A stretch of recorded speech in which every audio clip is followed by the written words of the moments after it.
Oh, this is going to be awesome.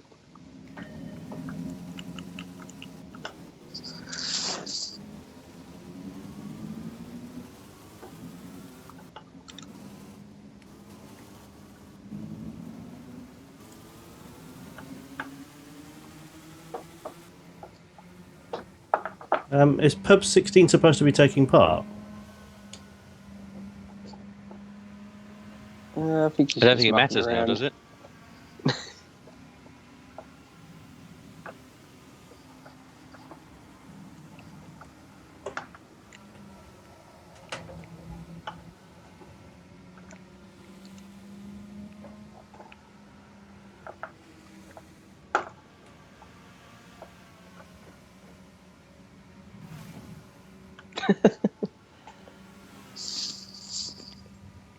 Hello, there we are. Right, hello and welcome to the GTPlanet karting series. You're watching round one of the finals here at Tsukuba. My name is Tom Brooks. Joined alongside me, we've got Andrew Evans and Jono as well. Good afternoon to you, or good evening to you indeed, Jono, to you both. How are you? You well? I'm good, thank you very much. Marvellous. Okie doke. We've also got Andrew Evans as well. Hello, Andrew. Hello! How's it going? Okay? It was going fine until about 15 minutes ago when suddenly we just had the bright idea that since nobody had turned up, we were going to race in the lobby ourselves. And I've not driven a kart in about 18 months, so it's exciting. Yeah. It's going to be fun, isn't it? And I was going to take part in this race and commentate on it as well. Unfortunately, due to a couple of cock-ups on my half, I'm not able to do that because I'm still installing the update, which has got 3 minutes left, and we've got 3 minutes left of qualifying as well, so I'm definitely not going to be able to make it, unfortunately. So we've got 6 drivers taking to the field here. We've got Little Regret 265, Joe Montoya, TWR Seb 72, who we're currently watching at the moment, N64 The Stig, Pub 16, and also GTP Famine, of course, as well. So There was a sound of simultaneous leapings off driving force. And it's a brilliant start.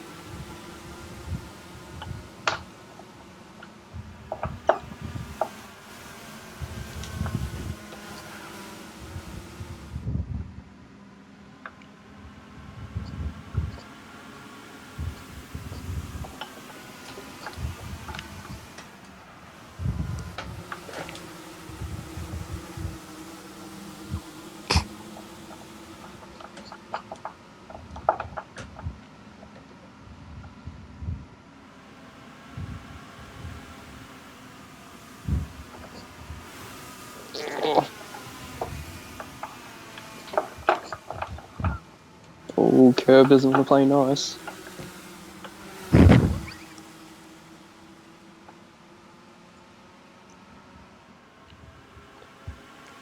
Apparently we are now live again, Tom. Oh, I'm out of years, no.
You're doing well back there, Famine. I'm just staying out of the way of these two guys because they're actually eligible to score points, and we're just here for fun. So I'm staying away from any opportunity to overtake either of them. oh, God blimey, the race has begun and I was away for it. Anyway, let's have a look, shall we, at the action.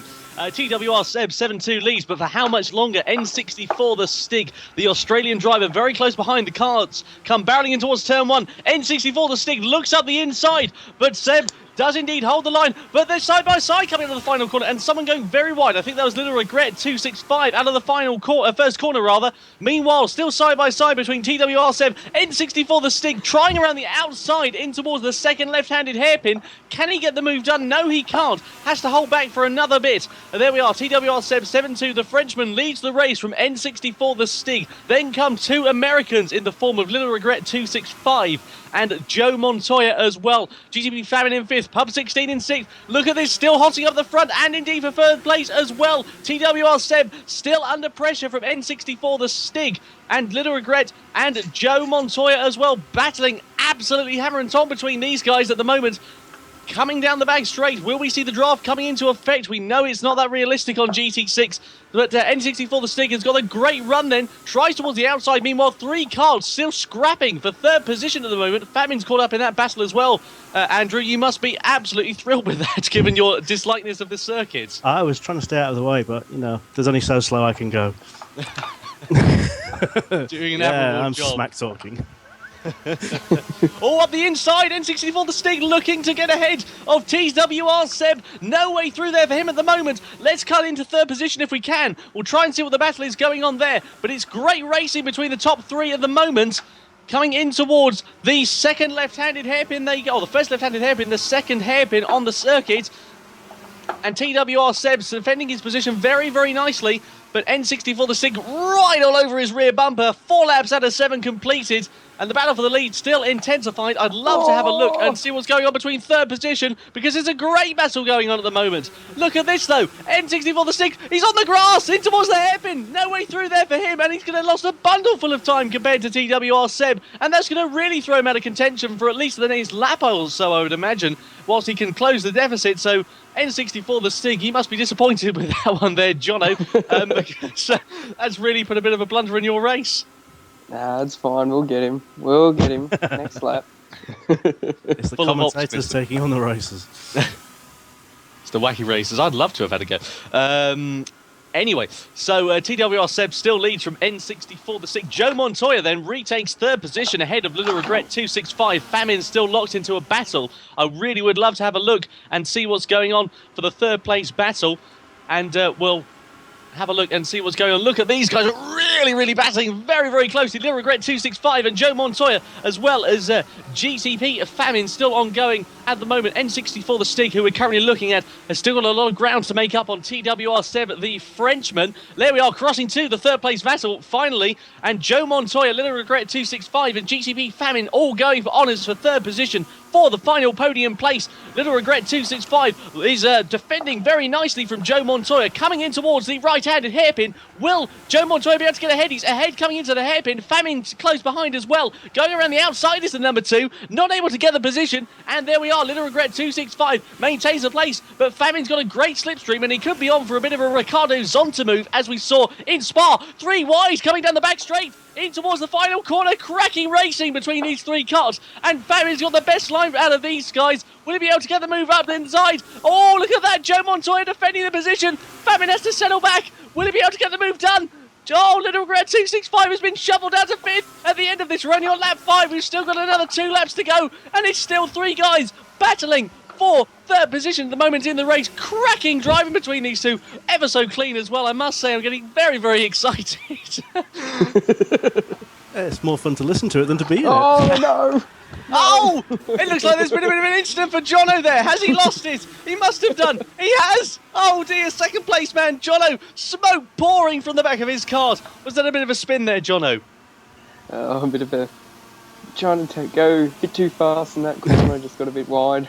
And a bit oversteering. Because these Oh, carts dear. only have rear brakes, they don't have any front ones.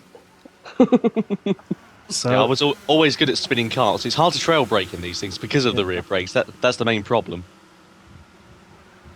Still 3 guys, rather, I should say, battling for 3rd position at the moment. Joe Montoya is in the lead of this battle. Then we've got GTP Famine just defending from Little Regret 265. Famine out all on his own with no slipstream, I'm afraid, at the moment. And now it's a four-way battle for second position now, it looks to be. Because N64, the Stig, having had a bit of a spin last time out, is now under serious pressure from Joe Montoya. Fantastic looks to be TWR Seb to take the victory overall, but four guys battling for second position at the moment. Who's it going to be to take the final podium spoils? Coming in towards turn one, 3 wide. Great racing between these guys. Oh, Joe Montoya into second position. Little Regret 265, N64 the Stig, shuffled down to fourth in the first corner of the final lap. GTP Famine locked in there as well. Who's going to get the position? Joe Montoya clings onto it just at the moment. Oh, we've cut away from there. We're looking at a timing screen at the moment, I'm afraid to say. We'll have a look, and it's still great racing between these guys, because N64 the Stig has got it back. Unbelievable. Joe Montoya shoveled out the third. Famine in fourth, Little Regret in fifth, and Pubes 16, Pub 16 rather, it's in sixth. Oh dear. Coming in towards the final right-handed. Who's going to be able to get the move done? N64 the Stig is in the second position at the moment, but he's got 3 guys behind him at the moment who are going to be able to get a great run. Coming in towards the final corner, GTP Famine on Joe Montoya. Will he be able to hold the position? Will N64 the Stig, the Australian? Oh, he's under serious pressure now from Joe Montoya. TWR Seb, meanwhile, takes the victory. He'll cross the line in just a few moments' time. N64 the Stig just about holds on for second position. Joe Montoya makes third. GTP Famine takes fourth position. And there we are. Pub 16 will indeed take sixth place. Unbelievable racing between these guys. A fantastic battle for second position there. 4 drivers battling for it. Fantastic racing. Oh dear, was that as exciting to race as it was to commentate? Yeah, it was very good fun. I couldn't exactly hold on to Seb. He was far too fast. Good win. Oh dear, I need to get my breath back after that. Blimey. That was only a 7-lap race. Thank goodness it wasn't an endurance one. Christ. Let's have another one. Yeah.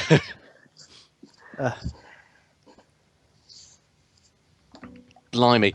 That was Overactive Commentator of the Year award. I think I was getting far too excited for the conditions there. But nonetheless, ever so fun to commentate on it was. I look forward to reviewing this on the live stream when we get the opportunity to review it. You might need to edit out one bit of that. Yes. Fine. Can we put this in streams? Oh dear. Should mention you are watching the GTPlanet Karting Series Finals. Round 1 comes from Tsukuba. That was a bit of a fun race for the KF3 class, who unfortunately a lot of them didn't show. We've got more finals coming up for you, hopefully, in just a few moments' time. The timetable will be very, very exciting once we get things back underway with the KF2 final and the KF1 final and the KZ1 final as well. We're really looking forward to the action getting underway. Don't go anywhere at the moment because there's plenty more to come here at Tsukuba.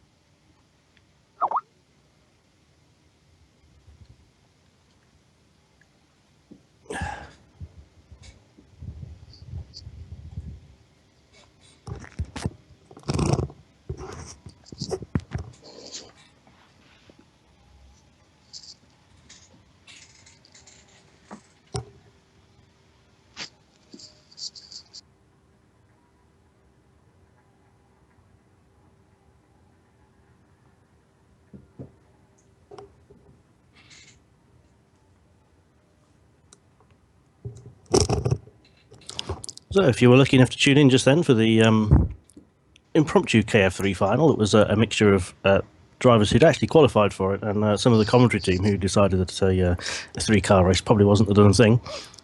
We do have the next stage up, the KF2 final, coming up at the top of the hour, assuming that we get enough drivers turning up for this one. That should have been a 12-car race.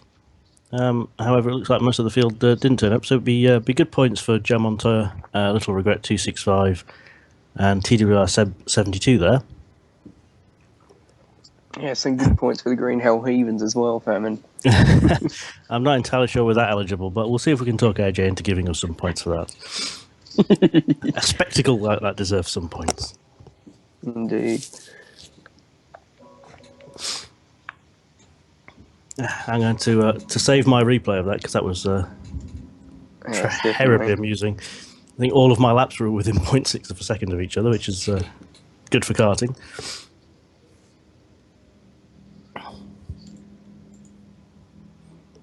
So, yes, we're waiting for the majority of the field to show up now for the KF2 final. For those of you not familiar with kart racing, they're separated by classes in the real world, which would be KF1, KF2, KF3, and the top class is KZ1. We're replicating that in Gran Turismo by using the 4 different grades of Gran Turismo racing car you can get. So the racing kart juniors are what we've just raced in KF3. The racing kart 100s will what the KF2 field will be driving. The racing kart 125s are what the KF1 field will be driving, and the top spec KZ1 they get the shifter karts. All of the karts weigh 80 kilos, but the juniors will be packing a whopping 11 horsepower. The 100s will have 23 horsepower, so slightly more than twice as much. The 125s will be packing 30 horsepower, and the top spec cars get 51 horsepower. There's also various aids are available to the drivers. So those in the junior class can make full use of traction control, ABS, and the stability management system. Those in KF2 don't get the stability management. Those in KF1 also don't get traction control. Not that they need to use it anyway. And there's no ABS allowed on the shifter karts either, so they're driven entirely unaided. So that'll be slightly challenging to drive for them. Yes, I'm very much looking forward to the shifter race. That's going to be tremendously exciting. Yes. That's to come in about an hour and a half, I believe. Hang on. Half an hour, about an hour, I think, from now.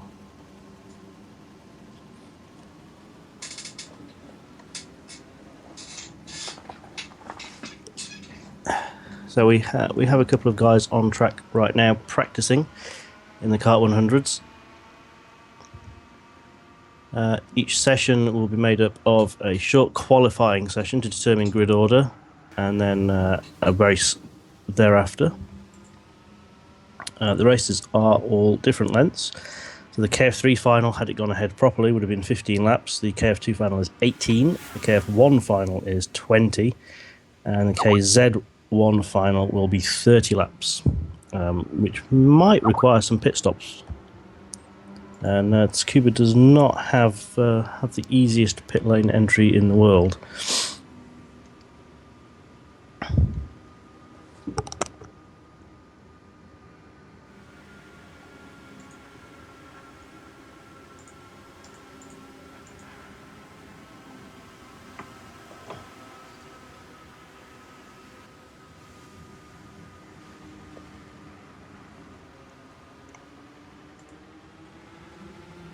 It looks like the lobby is filling up slowly by dribs and drabs.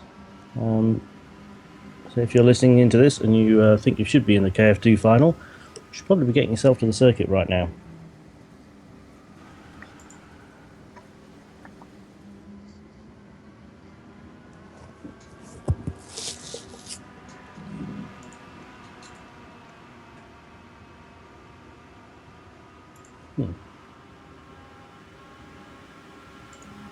We've lost Tom for the time being. He apparently was so excited by our 7-lap marginally inconsequential race that he's shouted himself hoarse there. So he's having a quick drink to lubricate the vocal cords, and he'll be right back.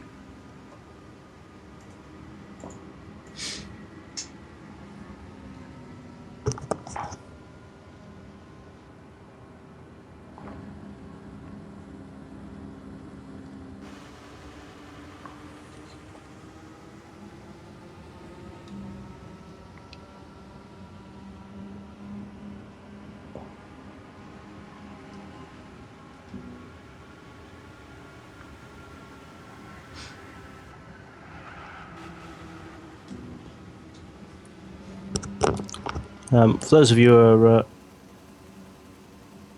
interested in the results of the last race, the qualifying pole was set by TWR Seb at 72 in a time of 1 minute 5.64 seconds. The 100 car 1 minute 5.64 seconds.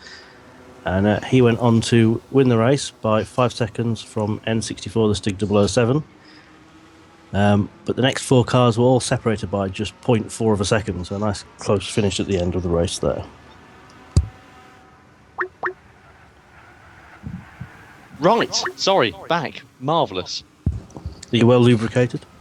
I am indeed well lubricated. I have had a beverage or two after going far too over the top. That was, yes, rather hyperactive is the way things will be put. And just a 7-lap race with 6 cars, only 3 of which could score points. I dread to think what's going to happen to you the next 3 races. Yeah, quite. It's going to be interesting, to say the least. Hopefully we'll get some people who were actually supposed to be in this race as well. So, plenty of racing to come here at the GTPlanet Endurance Series, by the way. And we look forward to things getting underway. We have got lots and lots of karts taking to the track. We've got KF2, we've got KF1, and we've got the KZ1 as well. So, lots and lots of things to talk about come the race. And despite your hatred of the circuit there, Andrew, what were your thoughts on the race? You must have thoroughly enjoyed it, given how things were going.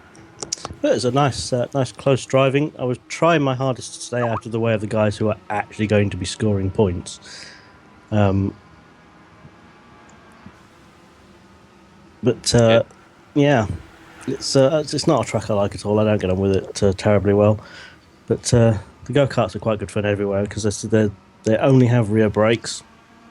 They don't have that much power, so they're quite amusing to drive, especially if the last car that you drove on Gran Turismo was the Nissan GTI LMP1, and you have your wheels still set up for that. That was interesting.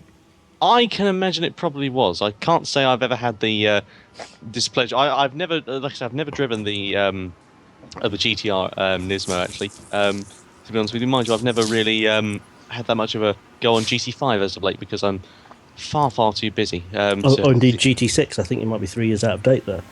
Yes, quite. Yeah, it's that's how little you play it. Yeah, well, it took a while to get the updates done, but once we got them done, they were. It's now done, and I can now practice for a race that's not going to happen. So I could just go around the circuit if I wanted to, but I'm not going to. So anyway, let's have a look then, shall we? He says, hurriedly trying to get the running order up because we are running a bit behind, as I'm sure you're more than aware for the GTPlanet karting series at the moment. And there's still plenty of racing to come, as we keep alluding to. But let's have a look then and find out, shall we, what racing action we have got to come here. So let's see what we're going to be expecting. Of course, that was allegedly the KF3 final. It wasn't really the KF3 final because a lot of the drivers, for some reason, decided they didn't want to get the points on the board and didn't turn up, which is a bit inconvenient. So we had a few last-minute additions in the form of Andrew and Jono. And it made the racing ever so spicy as well, I must admit. Also, we've got the KF2 final coming up. That'll be the next one on track, hopefully fairly shortly as well. That'll be taking place, of course, in the 100cc car. So we look forward to the action getting underway for that. We also have the KF1 final. That's the one next along the penultimate event. And then we have the final race, or final event, rather, I should say, for the final, the KZ1 final, a 30-lap race around Tsukuba. I'll tell you what, 30 laps of anything like that, considering it's such close quarters between these guys, it's going to be superb, I must say. So keep it tuned to GTPlanet's karting series. By the way, if there are any questions you'd like to ask us commentators, do feel free to pop them in the chat on the YouTube. You can pop us a question on there, something whether it's related to GTPlanet, whether it's related to something about one of us as well. Anything goes, of course, so long as we're here. So feel free to ask us any form of questions. You can also almost anything. Almost anything. There are a few stipulations, of course, but keep it clean, as I'm sure you can appreciate. You can also follow the majority of us actually on Twitter as well. You can follow GTPlanet at GTPlanet News. You can follow our series director AJ at GTP_AJ. Andrew, you're on Twitter as well. Your handle is... It's GTP_famine. There we are. You see, same as his PSN name. You can't get things far wrong.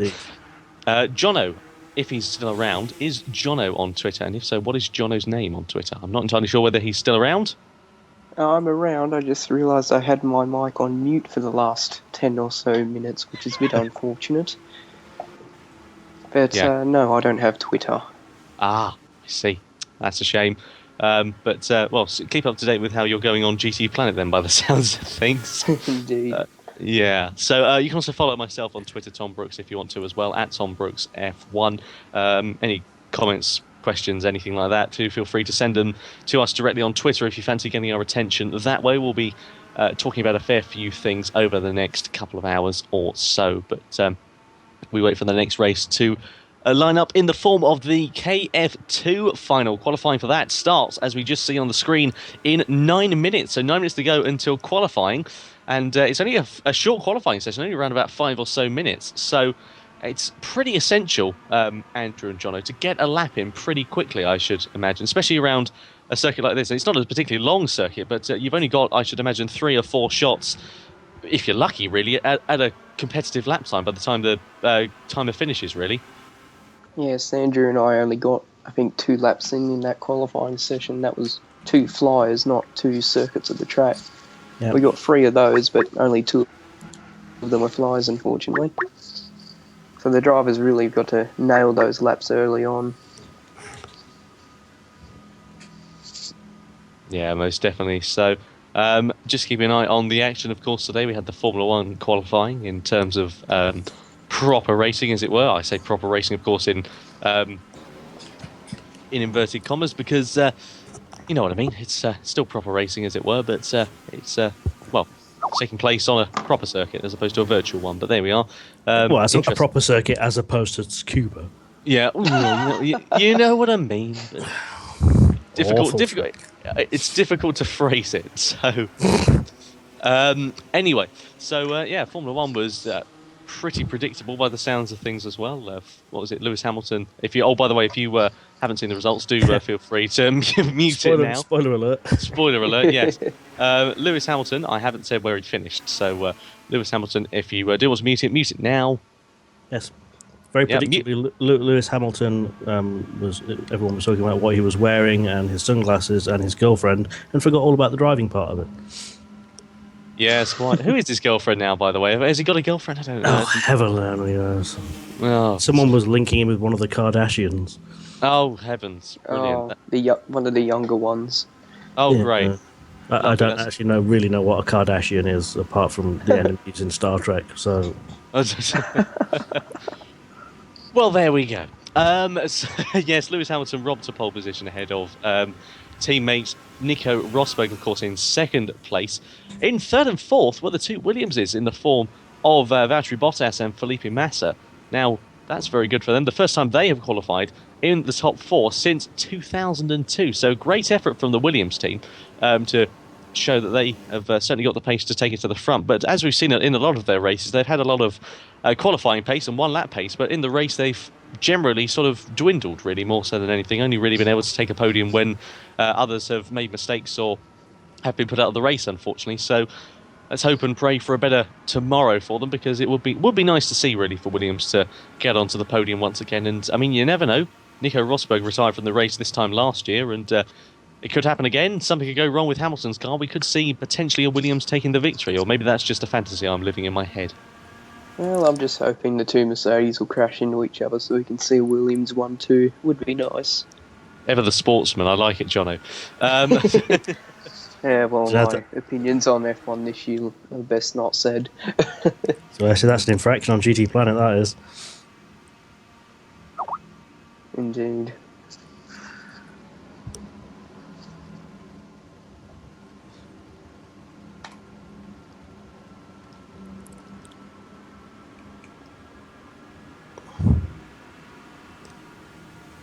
Anyway, Sorry, you go ahead. That was like you were fading in then. It was like the Cheshire Cat had just come into the room.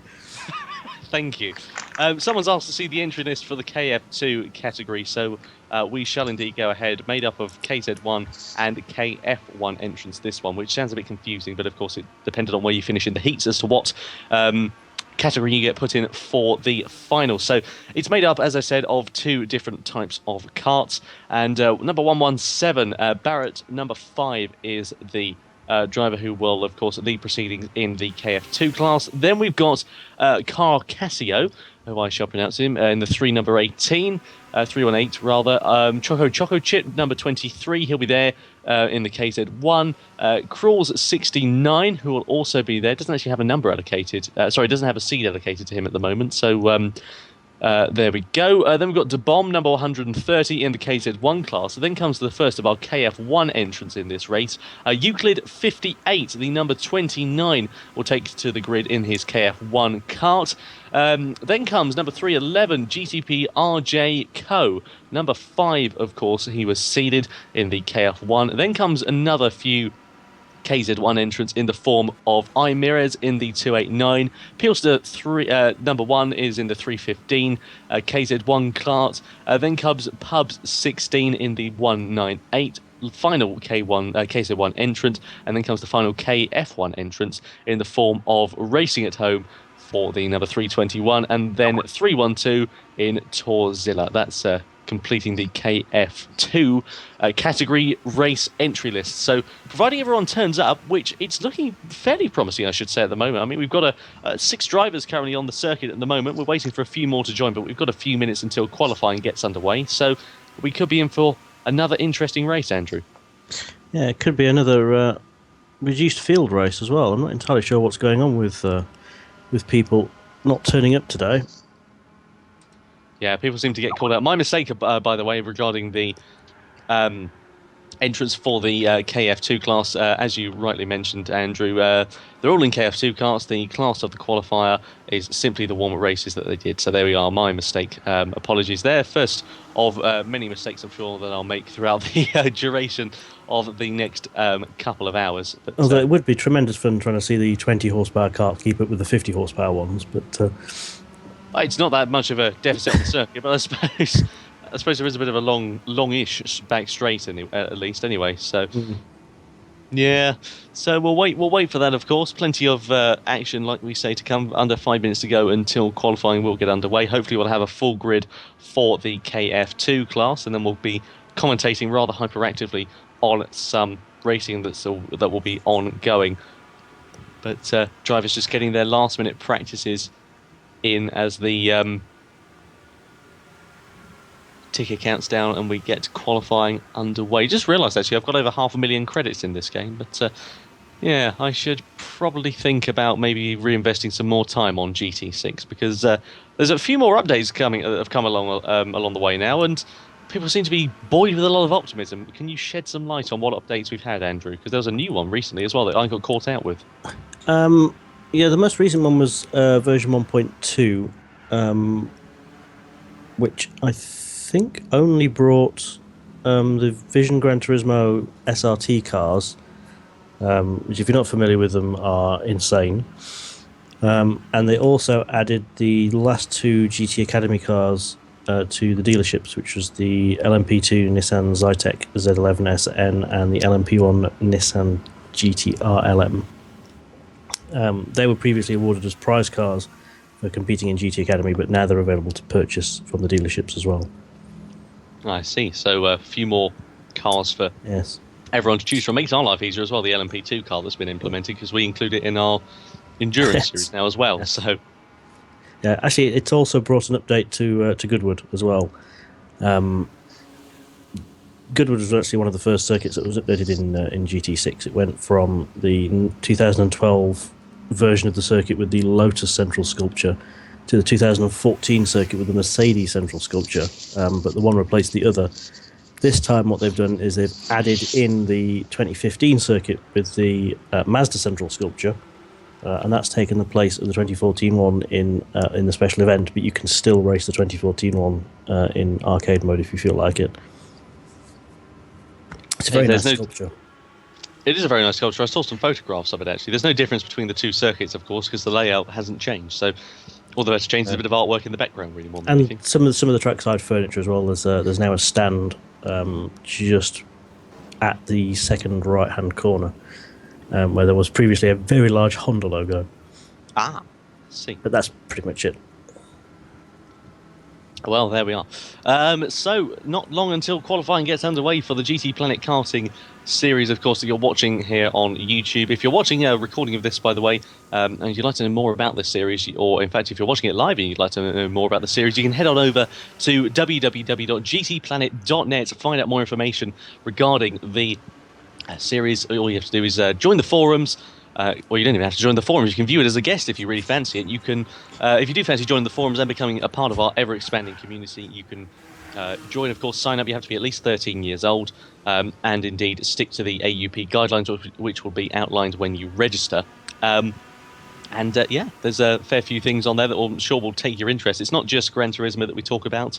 We've got a fair few things going on. We've got Project Cars forums. We've got F1 2015 forums. We've got kind of other different bits and bobs on there as well. The Rumble Strip is one of my personal favourites, which is an off-topic thing more than anything. We've got photography forums, computer forums. We've got music. We've got pretty much everything. Movies and TV, which the infamous Top Gear thread, the unofficial Top Gear thread, is in there and has indeed exploded since Sunday, I think is the fair way to go about it. So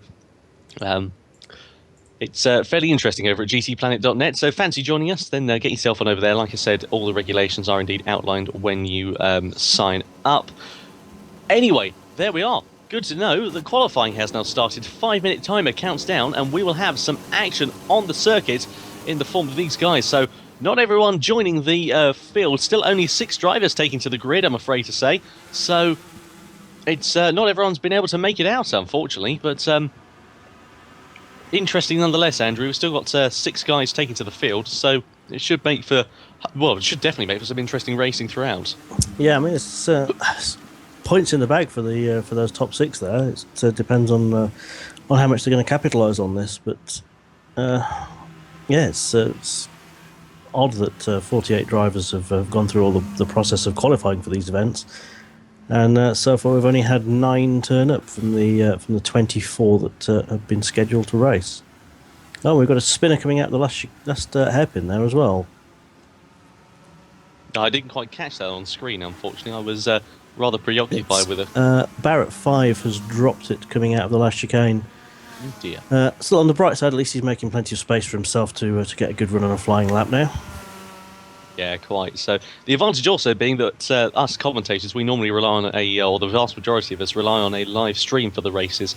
And because there aren't that many entrants, we can actually watch the race from the lobby itself, which means we've got free reign over our cameras. Not useful for you guys, but it means we can keep up to date with the action, and pinpoint as to whereabouts there are some incidents happening if you're not seeing them on screen, and give you a bit more detail for them. So improving the overall experience is, I believe, how things are going. So what are the differences? Someone can jump in on this. Maybe Jono wants to, because he hasn't had a word for a while. But what are the differences you would say between the karts that you guys raced a few moments ago, the junior karts, as opposed to the 100cc ones that the guys are out in at the moment?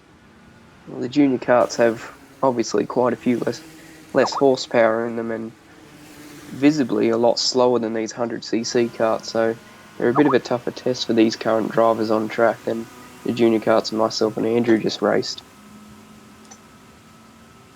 Yeah, it's an interesting challenge for these drivers, and as you rightly mentioned, Andrew, 11 horsepower versus 23 horsepower, but they both weigh the same, which is quite impressive, so they're just screwing a bit more power out of the engine more so than anything. Yeah, that's 2 strokes for you. Amazingly, you can do an oil change on these, which is a bit odd to me, but hey, that's life. Yeah, certainly is. Mind you, I mean, I used to own actually a go-kart. I used to do a bit of go-karting back in the in the day, as it were. I mean, I say in the day, it was only about 5 or 6 years ago when I used to own a kart and was actually able to afford to run it a bit. I was going to say, you're only about 12 now.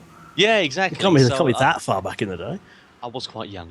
No, it was an old thing, this car as well. It was a TKM right chassis thing I think it's from the 80s or the 90s. But it absolutely went like the clappers. It was only 100cc, but I must have had, because I don't weigh anything as well, I must have had about 80 out of it down the straight at a local kart circuit. So that was most impressive, actually, to be honest with you. I was very...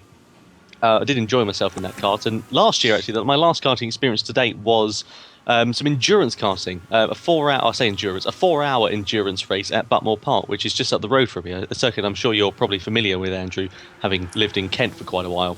I never went, oddly. Did you know? I know where it is, but I only went to Brands Hatch for the very first time this year. and I don't live anywhere near it now. Oh, I see.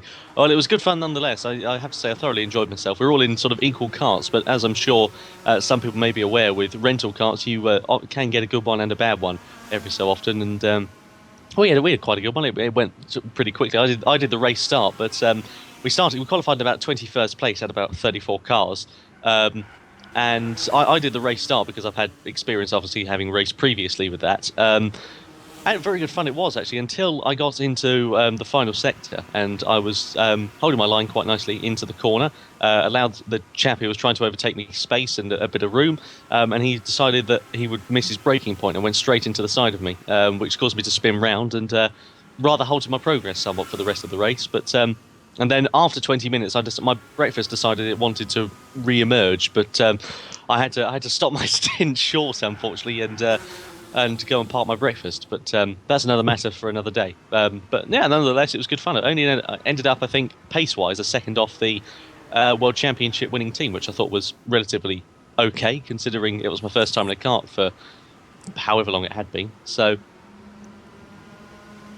Well, we now have 2 seconds till the checker flag in qualifying, and there it is. And the pole time is a 105.251, set by Euclid 58. yeah, all American front row. Yeah, he's a tenth of a second ahead of Peelster 1, who is himself a tenth of a second ahead of Barrett 5. In fact, the top 5 are all covered by 0.4 of a second there. Pub 16 has not had the best time. He just dropped one of his fast laps at the end there, and of course with the 5-minute qualifying, there's not much time to catch it up again. Yeah, no, every lap unfortunately does count for these guys at the moment. So it's interesting for Pubs because he had a bit of a torrid race last time as well in the KF3 race, as I'm sure you know. He finished behind you guys, who of course Pub 16 is one of the regulars, I should say, or will be one of the regulars in this series. Yeah, he'll be a bit disappointed with that nonetheless. But the starting grid you can see on screen at the moment: Euclid 58, Peelster 1, Barrett 5, then comes Cruel 69. Carcassio number 5, of course, in 5th position, and then comes Pub 16 rounding out the grid. And the karts lining up on the field, and we wait for the race to get underway in just a few moments' time. So the final is about to begin. And they're off. I was going to say, it's a very North American grid because 5 of the 6 cars here are North American continent. We have Mexico, Canada, and 3 Americans. And they're filing down into the first corner. All yours. Yeah, most certainly so, and it looks to be a pretty good start from pretty much everyone. There's no contact through turn 1, which you would indeed begin to expect, considering there's such a small field. But Euclid 58 leads the way, appeals to 1. Then comes Carcassio, who's made a lightning start off the start of the field. Meanwhile, Pub 16 going very deep in towards the second-hand hairpin, gets ahead of Cruel 69. Cruel 69 shuffled down into 6th position at the moment, but there's... Oh my goodness gracious me, about 3 guys going for 3rd place at the moment.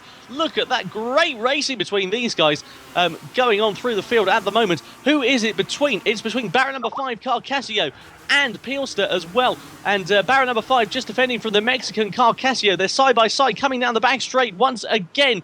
And they're going to have to be a bit careful because Peelster, of course, is fairly close in front of them. And Euclid hasn't got that much of a lead either. So Euclid leads the way from Peelster. From who's it going to be for 3rd position? It's Barrett number 5 gets ahead of Carcassio.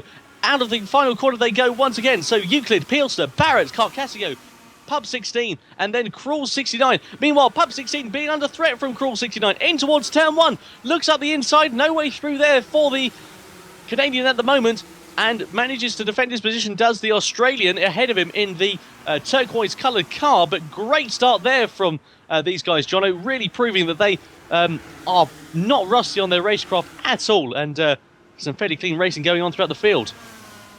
Yeah, it's top-notch driving by everyone there. It's as Pubs and Crawls are slipping back slightly and a bit of contact between Barrett and Carcassio there, but still very exciting start to the race thus far. Yeah, been very interesting, and as Andrew mentioned, of course, all drivers competing in this race will get points, so points being prizes, of course, at the end of the day. Euclid 58 still leading proceedings. I'd say he's got a good 7/10 of a second on Carcassio at the moment, and he's having a very good run so far, is the American. Then comes the Mexican Carcassio, of course, in 2nd position. Still under threat, though, from Peelster and Barrett. Look at this.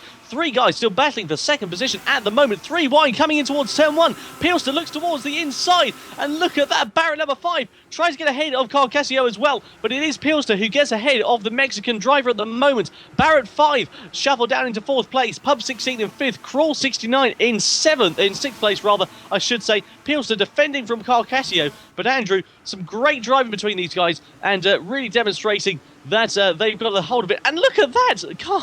Crawl 69 and Pub 16 still battling, so lots of good racing throughout the field.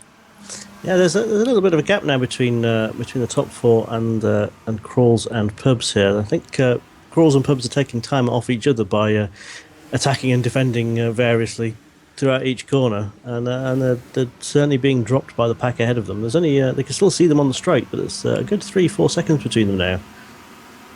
Yeah, spreading out relatively largely, of course. 18-lap race here at the GTPlanet karting series, so plenty of time still to go. We're on lap 3 out of 18 at the moment, with an average time of about 1 minute and 5 seconds per lap. We should probably have the race done in a little over 20 or so minutes, but Euclid 58, if he carries on the way he is, he's in for a bit of a cracking result. Is the American at the moment, but it is still an American 1-2-3 with Carl Casio shuffled down into 4th place. Barrett 5. Meanwhile, Pub 16 gets ahead of Crawl 69 out of turn 1, still side by side, coming through the left and the right wiggle before the hairpin, and the Canadian just gets ahead of the Australian for the moment.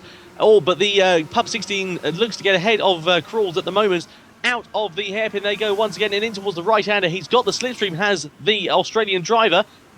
Will he be able to use it, though? He's got a great exit through the right-hander, and coming in towards the final hairpin. Looks up the inside, does Pub 16. No way through there for the Australian at the moment, and gets a bit on the grass into the braking zone. Doesn't unsettle his kart as much as one would have imagined, but he gets ahead then, carries a lot more corner speed than Crawl 69, and gets up into 5th position. But for how long? Because they're side-by-side coming down the back straight once again. Crawl 69 has got a great amount of straight-line speed in towards the right-hander, the final right-hander, starting towards lap 4. And Pub 16 eventually does indeed have to concede his place to the Canadian driver of Crawl 69. Euclid 58 still leading the way in the green kart, of course. Then comes Barrett 5, Pilster 1, Carl Casio, who's pretty on his own out there, I'm afraid to say. The Mexican driver has not got a lot to shout home about at the moment. Meanwhile, Crawl 69 and Pub 16 is where the battle is intensifying at the moment, and they're darting all over the place at the moment, Andrew, and really defending very, very nicely. Yeah, there's little tiny hints of contact hither and thither, but I mean, the fact is that they're two guys on two completely different continents, and the connection between them isn't going to be ideal. But it does look like that Pubs has the advantage in the corners, and Crawls has the advantage on the straights, and I think that Crawls has a different gearing setup to Pubs. It's one of the very few things you can adjust on these karts, and he does seem to have 2 or 3 miles an hour more at the end of the main straight than Pubs. Especially considering Crawls is in the slipstream now once again. Meanwhile, Pilster getting ahead of Barrett for second position at the moment. But yeah, its straight line speed is of course pretty essential in these karts, but then again, cornering is as well. You want to be able to set up your kart very nicely. I should imagine that a lot of these guys have probably come into the race with probably minimal testing throughout the week as well, so that's going to hinder their progress somewhat. Meanwhile, still providing some great racing. Of course, Pilster 1 and Barrett 5 still battling hammer and tong for the second position, rather. Meanwhile, Carl Casio, the Mexican, all on his own, still in 4th place. But Euclid 58, very, very impressed with his pace so far at the moment. And as you mentioned, of course, Andrew, it's one of the only things you can change on these karts is gear ratios. But you mentioned earlier on, actually, in the sort of pre-race discussion, that you can change the oil in these cars as well, and you can do a body rigidity sort of change on that as well, can't you? Do you know, and I should know this, but I don't know whether you can do a body rigidity or not. I mean, imagine you probably can, because Gran Turismo isn't necessarily wholly fastidious about what tuning you can and can't do on vehicles. You can't actually do an oil change, but you can do an engine rebuild in these, which includes an oil change as part of it, and that does have an effect on increasing the torque of these cars rather than the power. Yeah, most yes, definitely. you can do a body rigidity update on the karts in these. It only costs about 5,000 credits. Not exactly sure what you're going to do without, like, stick a baguette between the rear wheels or something. Meanwhile, Barrett, number 5, and Peelster 1 still battling for second position at the moment. The turquoise-coloured number 17 cars battling with the number 15 at the moment. In towards the final right-handed hairpin they go. And look at that, Peelster's got the inside line. Will he be able to get the position ahead of Barrett 5? Coming down the back straight, side by side between these two cars. Still, I would say, a good 11 laps remaining in the race at the moment. And Barrett 5 has got a great exit out of there and has got superior straight line speed despite Peelster being in the slipstream at the moment. Peelster, nonetheless, looks up the inside in towards the final right-hander and he's able to get the move done. Forces Barrett 5 to take a wider line into that corner, compromising his run and his speed throughout there. And that means that Peelster takes the place, of course, ahead of Barrett. So the final podium position at the moment looks to be Barrett's for the taking, unless he can get ahead of Peelster. He's trying around the outside. A good inspired move there from Barrett up the outside. A great move there from the American driver ahead of Peelster 1 at the moment. That's one of these advantages of cars, of course. You don't see many overtakes at this circuit in road-going vehicles, but in cars, of course, due to the size of them, due to the narrowness, due to the length, of course, and due to the manoeuvrability more so than anything, it's pretty easy to get a dastardly overtake, and we see more overtaking, of course, especially around the outside as well in karting. I should add that Barrett 5 actually has the fastest lap of the race so far with a 105.131, which is 15 hundredths faster than Euclid ahead of him. And it looks like, unfortunately, they're not going to get enough time to catch up. With this fight going on between Barrett and Peelster, Euclid's having the track to himself, and he's running 4/10 of a lap faster than either of them. Yeah, indeed. He's got some great pace as Euclid. I'm not surprised either, really, to be honest with you. He's a very experienced driver, is the American, and is performing very, very well so far. Meanwhile, Barrett, number 5, has really gapped Peelster 1 at the moment, and I'd say he's got a good, probably half a second or so on the white car, just behind, of course, the turquoise-coloured cars at the moment. So the field's spreading out, I should say, in the front of it at least. Meanwhile, still fairly close behind, as Pub 16, of course, the other turquoise-coloured cart in the race. Ooh, got very sideways in towards the left-handed hairpin there. And just coming through it now and heading in towards the right-hander under the Dunlop Bridge. But locked his rear brakes into there, and easy to do so, of course, in these karts, Jono. They're a bit of a tricky challenge to drive. Carcassio has just set the fastest middle sector of anybody at 18.5 seconds. It's actually 0.3 of a second faster than anybody else managed on that lap at all, but it's also the fastest middle sector of the race so far. First sector wasn't terrific though, so we should see an improvement in his lap time. Yeah, suitably impressive. Peelster 1 has got a good, as you mentioned, I think, earlier on, Andrew, he's got a good 2 or 3 miles an hour extra in straight line speed compared to those ahead of him, Barrett number 5 and Carcassio as well behind him. So he's really able to use that to his advantage, but still not closing the gap between Barrett at the moment. So it's just a bit of a waiting game. Euclid 58 has just extraordinarily set his fastest lap of the race, that ties his own earlier fastest lap of the race to the 1,000th, 105.232. And Barrett 5, last lap around, was 1/1000th of a second faster than that. Suitably So impressive. It's all nip and tuck with these little go-karts, isn't it? Every 1,000th counts. Yeah, it definitely does. It's I should say actually it's a tenth of a second and a 1,000th between Barrett and Euclid at the moment. Just looking at the timing on my screen, I believe. That's their best lap, yes. But the last time around, my apologies. 105.231 versus 105.232. Oh, you see, I should never correct people because I always get it. I'm the statistician this time around. Euclid 58 leading the way, of course, at the KF2 final here at Tsukuba in the Japanese circuit. Not a favourite among many drivers, but it's producing some great racing nonetheless. 7 laps remain of the race here so far. Euclid 58 dominating proceeding in his yellow cart at the moment. You can see how much of a gap he's got on Barrett 5 and Peelster 1 just ahead of him at the moment. And Barrett 5 really has increased the gap to Peelster 1 at the moment. Has the American, so an all-American podium so far. And I do wonder whether Barrett will be able to close up on Euclid, but such as Euclid's pace, I shouldn't imagine he'll be able to do that, John. It would probably be a bit of a tall order.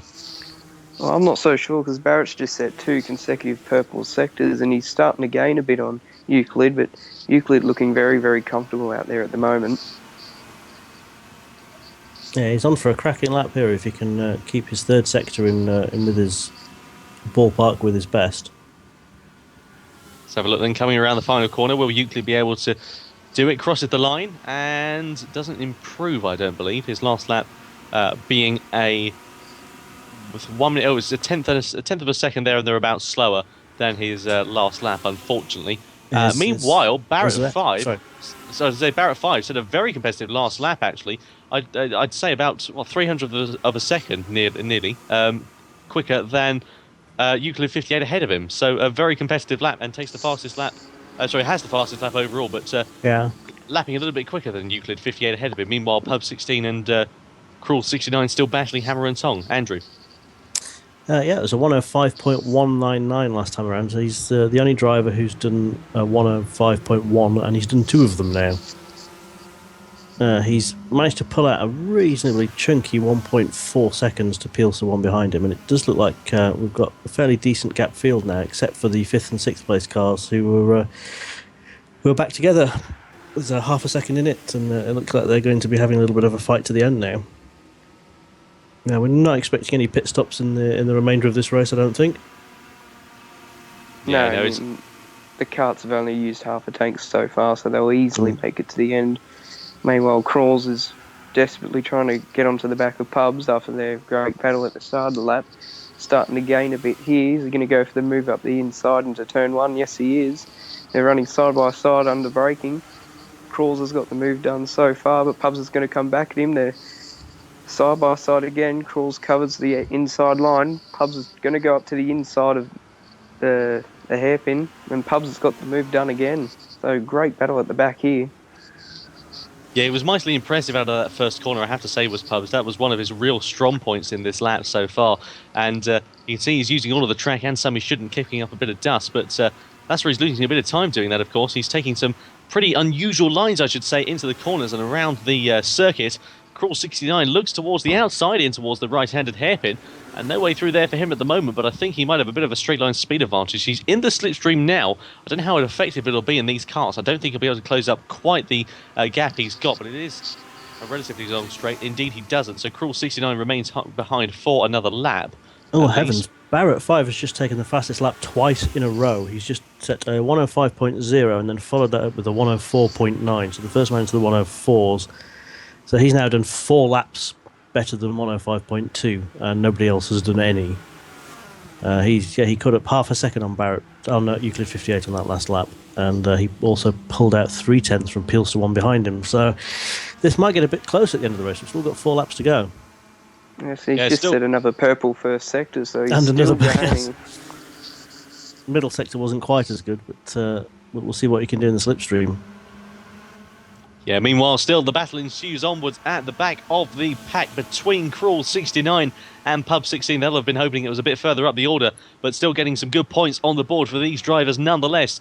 The Canadian, of course, Cruel 69, just ahead of Pub 16. The Australian at the moment. Onto the back straight they go once again to start their 14th lap out of 18. And it's still Pub 16 who's ahead, behind Cruel 69 at the moment. Into the final corner they go, and the first corner is where Pub 16 is ever so strong, so I wouldn't be surprised if he can carry some great corner speed through there and close up on Cruel 69 if he can launch a move up the inside into the first corner. No way through there at the moment. He's far too far behind is the Australian on the Canadian at the moment. He's just going to have to bide his time fairly patiently, I should say, because there's 15 laps out of 18 completed, of course, 3 laps remaining, and as you mentioned, the gap between Barrett 5 and Euclid 58 has decreased dramatically. It's still around about a second and a half so far, I'd say, but still great racing nonetheless. Meanwhile, Euclid 58 set his best lap last time out, a 1 minute 5.1, so responding to the advances of Barrett. But Barrett was 0.003 of a second faster on the same lap, and they're setting identical sectors on this lap. Literally to the 100th of a second, I should say, or to the 10th of a second, rather. And it literally is. That is the most identical lap I think I may have ever seen in my entire life. That was fantastic. Pair of 105.1s. Brilliant. A 15.3 first sector, an 18.6 second sector, and a 31.1 third sector. Meanwhile, Carcasio, impressively, sets the fastest second sector of them all, an 18.5. So a tenth of a second faster than those guys behind him at the moment. He's having a lot of trouble with the last sector. He seems to be about half a second slower than anybody through that last sector. So I'm suspecting he's got a gearing setup that's for acceleration rather than speed, because that last sector is mainly the big straight. Yeah, predominantly so. And I mean, there's not really a lot of time to be lost, especially coming out of these hairpins. I mean, you just sort of Oh, plug your throttle. Euclid's had an absolute mare in the middle sector. He's lost half a second. Oh dear. So I didn't see an on-screen action of that at the moment. If we can cut back to the battle up at the front of the field in a moment, that would be fantastic. And we can see what's happening. But still, hammer and tong between Crawl 69 and Pub 16. Actually, let's have a look at this battle because it's still hotting up between these two guys with 2 laps remaining. It's getting ever closer. Pub 16 cuts to the grass on the back straight. Gets ahead of Crawl 69. A bit of an unorthodox Jacques Villeneuve-esque move on the Canadian at the moment. He won't be too happy with that, of course. But we'll look to get ahead. Will the Canadian on the Australian? Into the final corner they go. And Crawl 69, he's in that turbulent air. Darts towards the outside to try and get a bit of a cleaner run and carry a bit more corner speed at the moment. Looks towards the outside in towards turn 1, does the Canadian. Would he be able to get ahead of the Australian? Pub 16, he's very strong through the first corner and manages to maintain his position ahead of the red cart at the moment. But he's got a great run as Crawl 69 looks towards the outside, looks towards the inside, darting all over the track is the driver at the moment. In towards the hairpin they go. Pub 16 leaves him a bit of room, but he's not quite close enough to launch a move. Is Crawl 69 at the moment. Meanwhile, Euclid and Barrett still fairly close, but I think if Euclid continues the way he is, unless he has a bit of a moment like he did a lap or so ago, he's probably going to be able to hold on to that position, Andrew. I wouldn't count your chickens. There's 1.1 seconds between them, and they're running. I mean, Barrett 5 last time around ran at 105.0, which is the second fastest lap of the race. But they have just gone over together with identical 105.3s. So I wonder if Barrett can make the pressure pay on this last lap, because all he needs is another mistake like that from Euclid in the middle sector, and he's got him. Yeah, it's really where it starts to count now. Jono, it's been a fascinating race so far. Do you think Euclid can hold on for the victory? Oh, for sure. I reckon he's got him covered. He still looks fairly comfortable despite Barrett hunting him down. He's now got the gap down to just under a second. Sorry to cut in front of you there, Jono, but Pub 16 has had a bit of a mare out of the first corner where he's been so strong all race. He spins it coming out of there. I think he went a bit wide trying to overtake Crawl 69 in towards turn 1, and it didn't pay off for the Australian at the moment, and he is now out of the running. 6th will be his best position of the race so far. Meanwhile, it's Euclid 58, the American, who rounds the corner in the final corner rather, in the KF2 class to take the victory overall in the race, ahead of Barrett 5, and Pielster 1 will indeed hold on for 3rd position. Casio, the Mexican driver, will take 4th place. And it was a great final lap there from these guys at the moment. Crawl 69 will take 5th, and Pub 16, the only Australian driver in the field, will round out the proceedings. Yeah, Barrett 5 took another 104.9 on the last lap there and set the fastest middle sector of anyone in the race. So he was there to capitalise on it if there was a mistake, but it never came, unfortunately. Still providing some great racing nonetheless. So the final running order then, Euclid 58, Barrett number 5, then comes Pielster number 1. The All-American podium continued as we expected it to. Then comes the Mexican Casio in 4th position. Then comes Crawl 69, the Canadian, and then Pub 16 rounding out proceedings. Unfortunately, 20 or so seconds there and thereabouts behind Crawl's 69, following his last lap dramas, going a bit wide out of the final corner whilst trying to overtake his Canadian counterpart. So a disappointment there for Pub 16, a disappointing end to his race, what provided us some great battles, but the top 2 finishing within a second of each other after 18 laps, really demonstrating there that we can have some cracking racing throughout the field at this circuit. Yeah, Tsukuba managed to not interfere with the good racing. There we go. So you are watching the GTPlanet karting series, by the way. Round 1 Tsukuba finals will continue in just a few moments' time. We have got the KF1 finals coming along the way for you. The 20-lap race will be along the way fairly shortly, of course. Qualifying will get underway in around about 20 or so minutes, so stick around, don't go anywhere. Plenty of action to come.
So, welcome back everyone to the next round of the GTPlanet karting series. We're now in the third race of the afternoon. That's the KF1 kart final, and for this race, we will be the drivers will be using the Gran Turismo Racing Kart 125.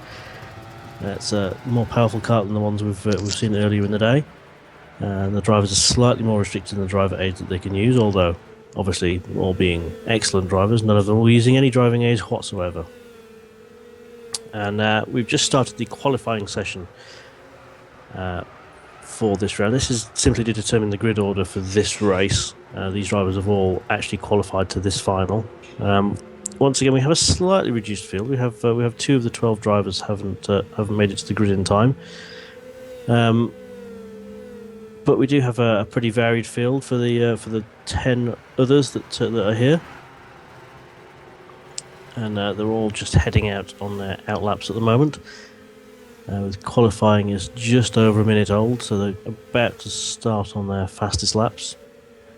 It's likely that they're going to get 2 or 3 attempts to set a representative lap time, and it will just determine their grid order at the start of this race.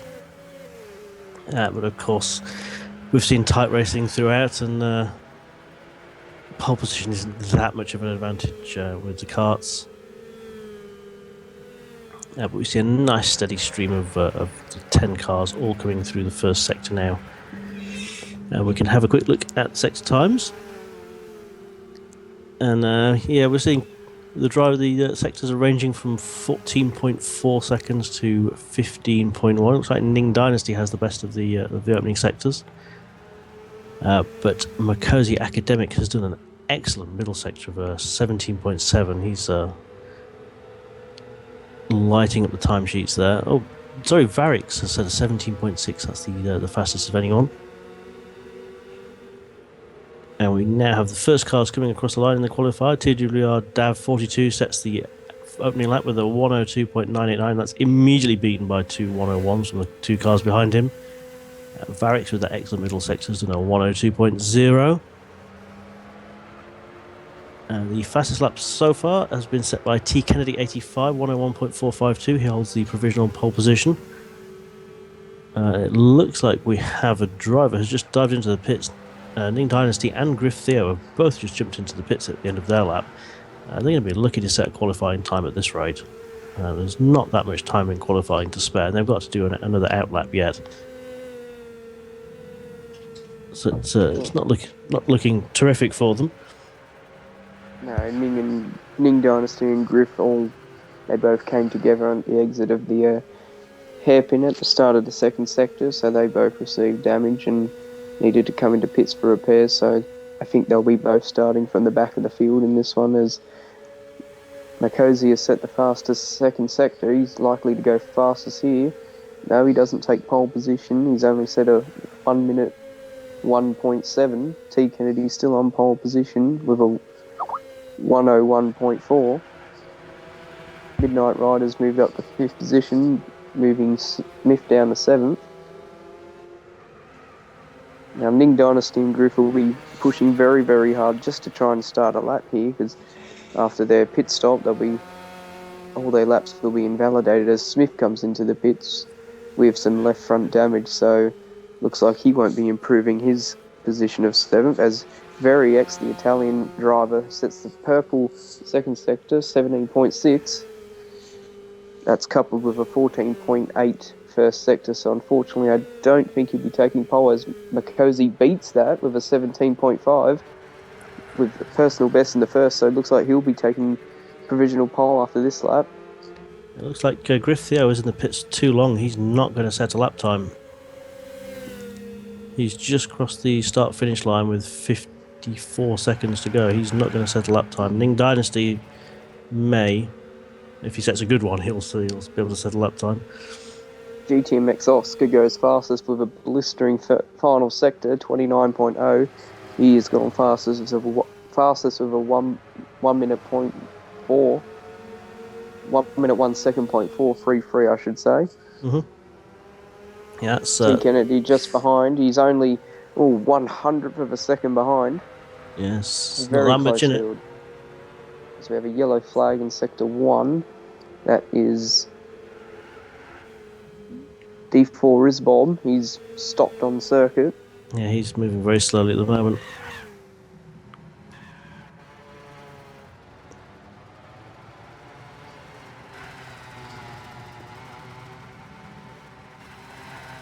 And Ning Dynasty has gone third, so he's managed to pop out and set an excellent qualifying time, given that was his only shot at it. So it's a good work there.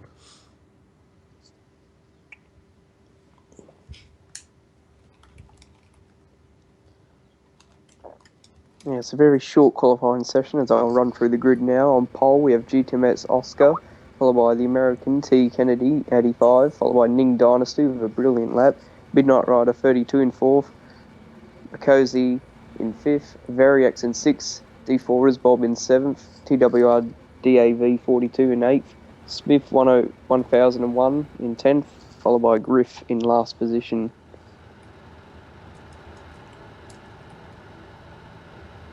As the light's about to go out, and it is go. It's a slow start from GTMS Oscar. T. Kennedy seems to have got the jump on him. As they stream into the first corner, T. Kennedy has taken the lead. He'll be covering up the inside line. Shuts the door on GTMS Oscar. Ning Dynasty goes around the outside of GTMS Oscar. Makosi's moved up to 4th. Now into 3rd. GTMS Oscar has had a very poor start. Ning Dynasty all over the back. T. Kennedy, is there slight contact there? No. So they're all streaming towards the Dunlop Bridge. There's a bit of an incident at the back. D4 Risbob's way behind here. Griff, along with Griff Fair, has been separated from the rest of the field in 9th. Variax is off into the wall, but no damage. As T. Kennedy's really trying desperately to hold off Ning Dynasty. He's all over the back of him as we get on board with Ning Dynasty. They're side by side onto the back straight, heading into the final corner. Ning Dynasty's taking the lead here. He goes up the inside. Oh, it's a good move. GTMS Oscar's recovering. He's up the inside of T. Kennedy here. And, he's all over the place here. But across the line, Makosi's gone around the outside of him. So, very exciting first lap there. As Ning Dynasty's wants to try and pull away from this battle. As TWR Dav has got ahead of Midnight Rider and moved up into 5th position. As D4 Risbob getting further and further separated from the rest of the field, and GTMS Oscar goes down the 3rd. Oh, and there's a spin. Makosi has spun. Oh, big incident just past the Dunlop Bridge. And GTMS Oscar, unfortunately, has suffered fairly substantial damage to the front right as a yellow flag. Midnight Rider's gone off at the hairpin, well into the wall there. He'll be disappointed about that. That's his race done for. He has to come to the pits there. There's no way he can continue there. Makosi recovering, no damage. Yellow flags in Sector 3, of course. Now, he'll be the man to watch as he tries to recover that gap. Ning Dynasty crosses the line in 1st position, followed by T. Kennedy's got a bit of a gap of just under a second. As he sets the fastest first sector, does he? Yes, he does. 14.4. That's half a second faster in the first sector alone than T. Kennedy. So he's really starting to put a stamp on this race so far. Presuming to be some great racing between the two there, Jono. Sorry, I'm back, by the way. My sincerest apologies for my absence.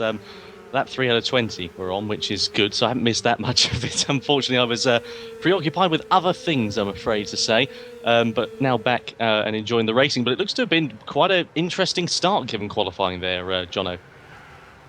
Yes, definitely. And I'd like to commentate further, but it seems my PlayStation has froze. That's brilliant timing.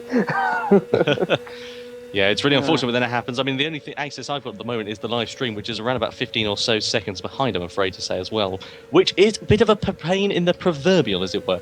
So I will try and get some more live pictures up for you, and we'll commentate on the action. But Ning Dynasty leading the way from T. Kennedy 85, so an American 1-2 at the moment. Then comes the Frenchman, TWR Dav 42, He is, of course, in third position. Smith 1001, the next American along the way, in fourth.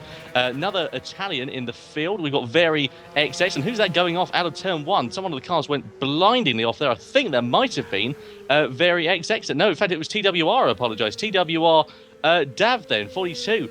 The Frenchman, the only Frenchman in the field, goes straight off at turn one and ends up down in about seventh position, I'm afraid to say. Smith 1001 now promoted to third. Very XX, the Italian, in fourth. Griff Theo in fifth position in the American run kart. And then comes Drizob, the next American along the way. And then TWR Dav is now in seventh place, while there's a position change for Smith 1001 and Griff Theo up into fourth for Smith. Midnight Rider 32 comes along the way in 8th position at the moment. And then we've got, I can't pronounce his name, Makosi Academic, rather. There we are, Makosi Academic, the Australian, in 9th position. Meanwhile, there's a battle going on between Smith and Griff at the moment. That could be a bit confusing later on. Meanwhile, TWR makes his way up through the field, battling with Drizob at the moment. We cut to that battle, cutting back to Smith 1001 and Griff Theo at the moment, still going absolutely hammer and tong for 4th place.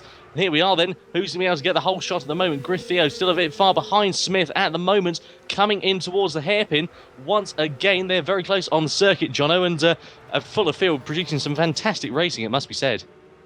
Yes, definitely. It was very, very close and tightly packed in those first few laps. And as I, at the moment, restarting the game, just desperately trying to get back in the room as I can commentate on the action beforehand. Who's got the lead now? Is Ning Dynasty pulling way further from T. Kennedy? Yeah, Ning Dynasty still in the lead, still out in front is the American. So a great race for him so far. Got a relatively large gap compared to the rest of the field. There were confirmation that I've joined the room, which is always good to see. So I can now give you live updates as and when they happen. By the way, you're watching the GTPlanet Karting Series Round 1, the KF1 final at the moment, and it's produced some great racing throughout the field, it must be said. We saw TWR Dav going off the road a few moments ago. He's now made his way back up from 8th place to 6th, so a couple of positions he has made up, has the Frenchman, and we're now looking to get ahead of Griff Theo and Smith 1001, who are interlocked in their own battle as well.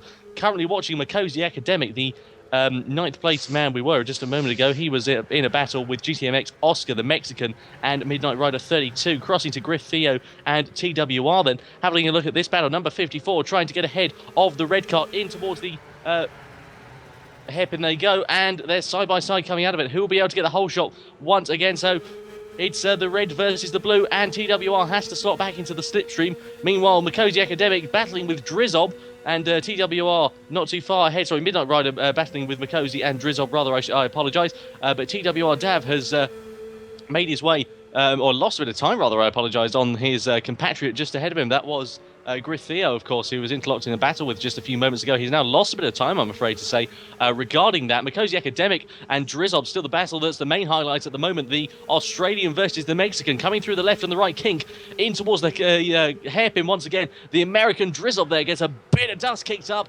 keeps things running the right way. The Frenchman out in the foreshot, though. The red cart just going through your field. That is TWR Dav, now in 4th place. Makosi Academic in 5th. Drizob in 6th. We've got Midnight Rider in 7th. Ning Dynasty down to 8th. What's happened there? No, my apologies. I apologise, rather. That's my mistake. I'm getting things completely mixed up there, purely because it goes on fastest lap on free run. So I thought Ning Dynasty had a bit of a moment there. My sincerest issues. Or has he indeed? Is he oh, there we are. Sorry, my timing screen was just updating. That's gone a bit AWOL. So Ning Dynasty in 2nd place at the moment. GTMX Oscar now out in front. He's in the lead of the race, at least according to the screen I've got here. That may be incorrect, but it does look, at least according to how things are on screen, that he is indeed out in front, is GTMX Oscar, and has got a significant advantage over Ning Dynasty. T Kennedy 85 in 3rd. Very XX in 4th. Griff Theo in 5th. Then comes Smith 1001. TWR Dav in 7th. Makosi Academic still in 8th, battling with Midnight Rider in 9th and Drizob in 10th. That's your field, of course, at the moment. The GTPlanet Karting Series here at Tsukuba. Great racing throughout the field at the moment, but it's the Mexican GTMX Oscar leading the way currently.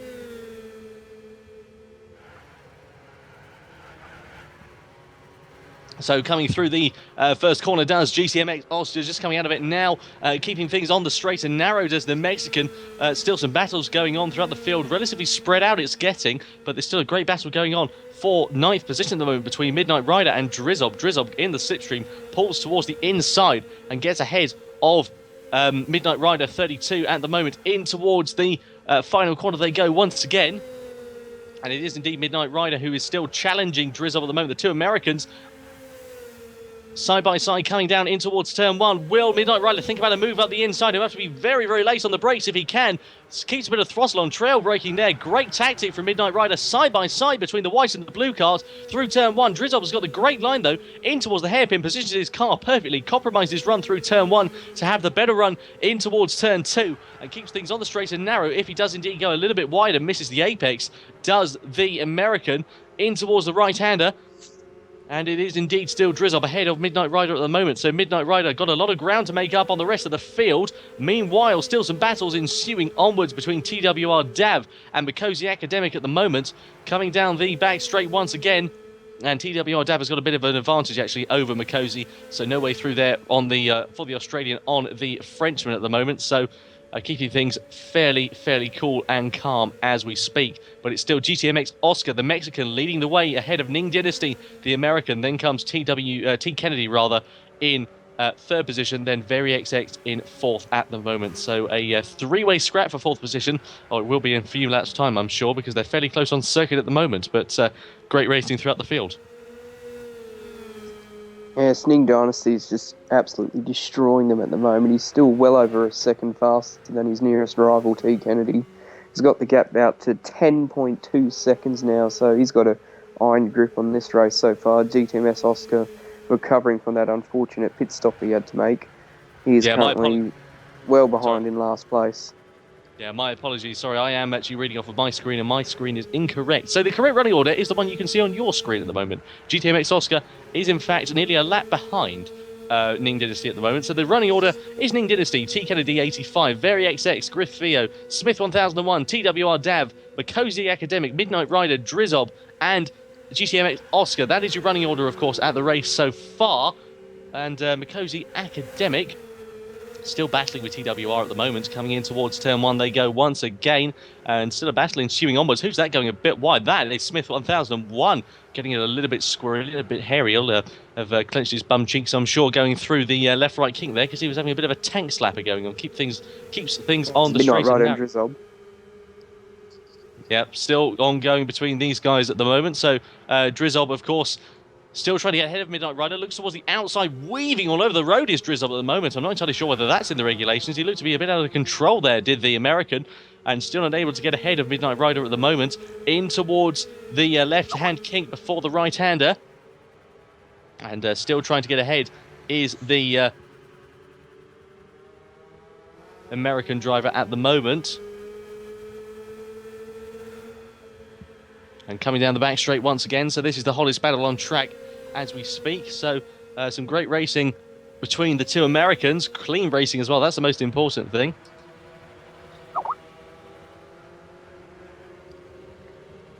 But Ning Dynasty still out in front is the Mexican. Still ahead of T Kennedy 85. VeryXX in fourth place. Then Griff Theo.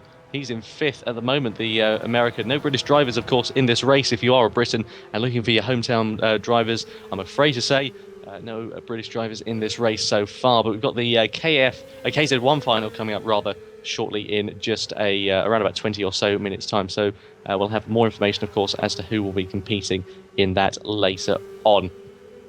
But things quietening down now. Still fairly close on circuit between most drivers, but no one really close enough to be able to launch a move at the moment. The closest, I think, is TWR Dav 42 and Mikosi Academic still battling for sixth position at the moment. In towards the final corner they go once again. And yeah, he's fairly close behind is Mikosi, but still not close enough to be able to make a move. I'd say he's a good 5 or 6 kart lengths behind the Frenchman at the moment. Meanwhile, Drizob and Midnight Rider still battling hammer and tong for position, so their pace, relative to everyone else's, is unfortunately fairly off it, but they're enjoying some great battles. Meanwhile, Drizob, they're getting very, very sideways through turn one, keeping things on the straight and narrow. As fun as it is to go sideways in go-karts, and I can tell you, it's a lot of fun. It's not necessarily the fastest way around the circuit sometimes. You have to keep things smooth. Smoothness is the key, really. Not too many turns of the steering wheel, keeping things calm, collected, and just being able to keep it on the road, use all the track and none that you shouldn't. It's a great proving ground, of course, for many, many drivers, and everyone doing a superlative job, it must be said. Yes, as we can see, TWR Dav and Makosi are really starting to battle Oh! hard now.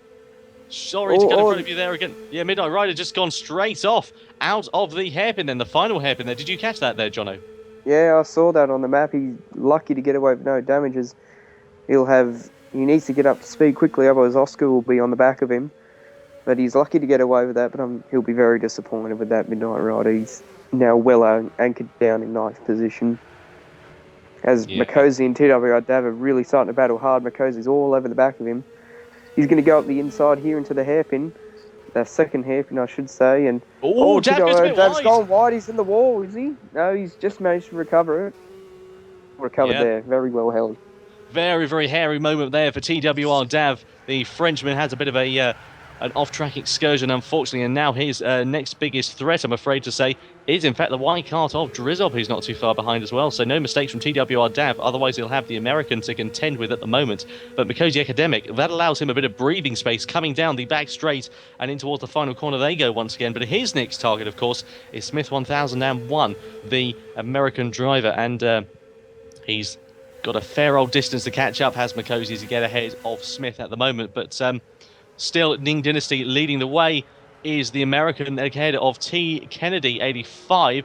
Then it's Griff Theo, who's battling with the Italian Vari XX at the moment. These guys, look at this. Great driving between the two blue karts on circuit. Of course, Griff Theo in the lighter coloured blue, and then Vari XX in the darker blue. He's all over the back bumper, is the Italian on the American at the moment. Are you seeing this, Jono? Can you see the action that's ongoing? Yeah, I'm seeing this, and it's interesting, Variex seems to be running a much shorter gearbox, as what I can tell from the speedometer on the left. It's completely different to the rest of the field. There's a bit of contact there. It's look, Pete, on my screen, they're side by side down the back straight.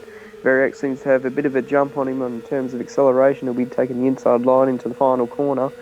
He'll be surely take third position here, or will Griff Theo hold around the outside? Number 54 is definitely holding, as he has real right damage, it seems. Does he have that on your screen, Tom? Griff Theo does not have any damage on my screen, according to what I'm seeing at the moment, I'm afraid to say. So it might be a bit of a... I did join partway through the lobby, so it might be a bit of a glitch on my part. But Griff Theo still battling very hard with Vari XX coming in towards the left-handed hairpin. The Italian darts it up the inside of the American and looks to get the move done, and indeed he has. So there we are. Griff Theo slots down into the position, of course, that he was hoping he wouldn't go into. And there we go. So Griff Theo down to fourth, Vari XX up into third. So a podium for the Italian at the moment. But Griff Theo not taking things, lying down in towards the hairpin. They go. Vari XX takes the defensive line, but Griff Theo gets a great exit out of there. They're side by side coming down the back straight. Once again, the American does indeed get a superlative exit and gets ahead of the Italian. Meanwhile, I'm afraid to say, GTMX Oscar, the Mexican driver, has unfortunately exited from the lobby. Not entirely sure whether it was a disconnection or indeed a bit of a rage quit, unfortunately, on his part, but not what the Mexican driver would have wanted, and a bit of a disappointment for him.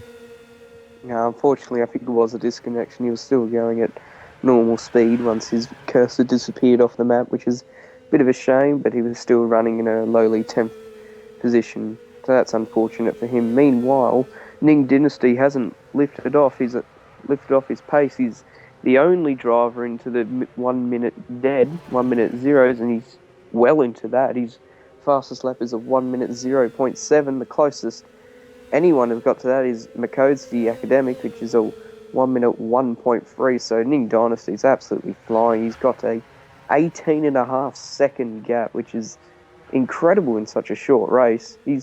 That's over a second a minute he's covering. Yeah, that's unheard of in kart racing, really demonstrating that Ning Dynasty probably should have been within the KZ1 category, unfortunately, but proving to be very, very competitive nonetheless, of course.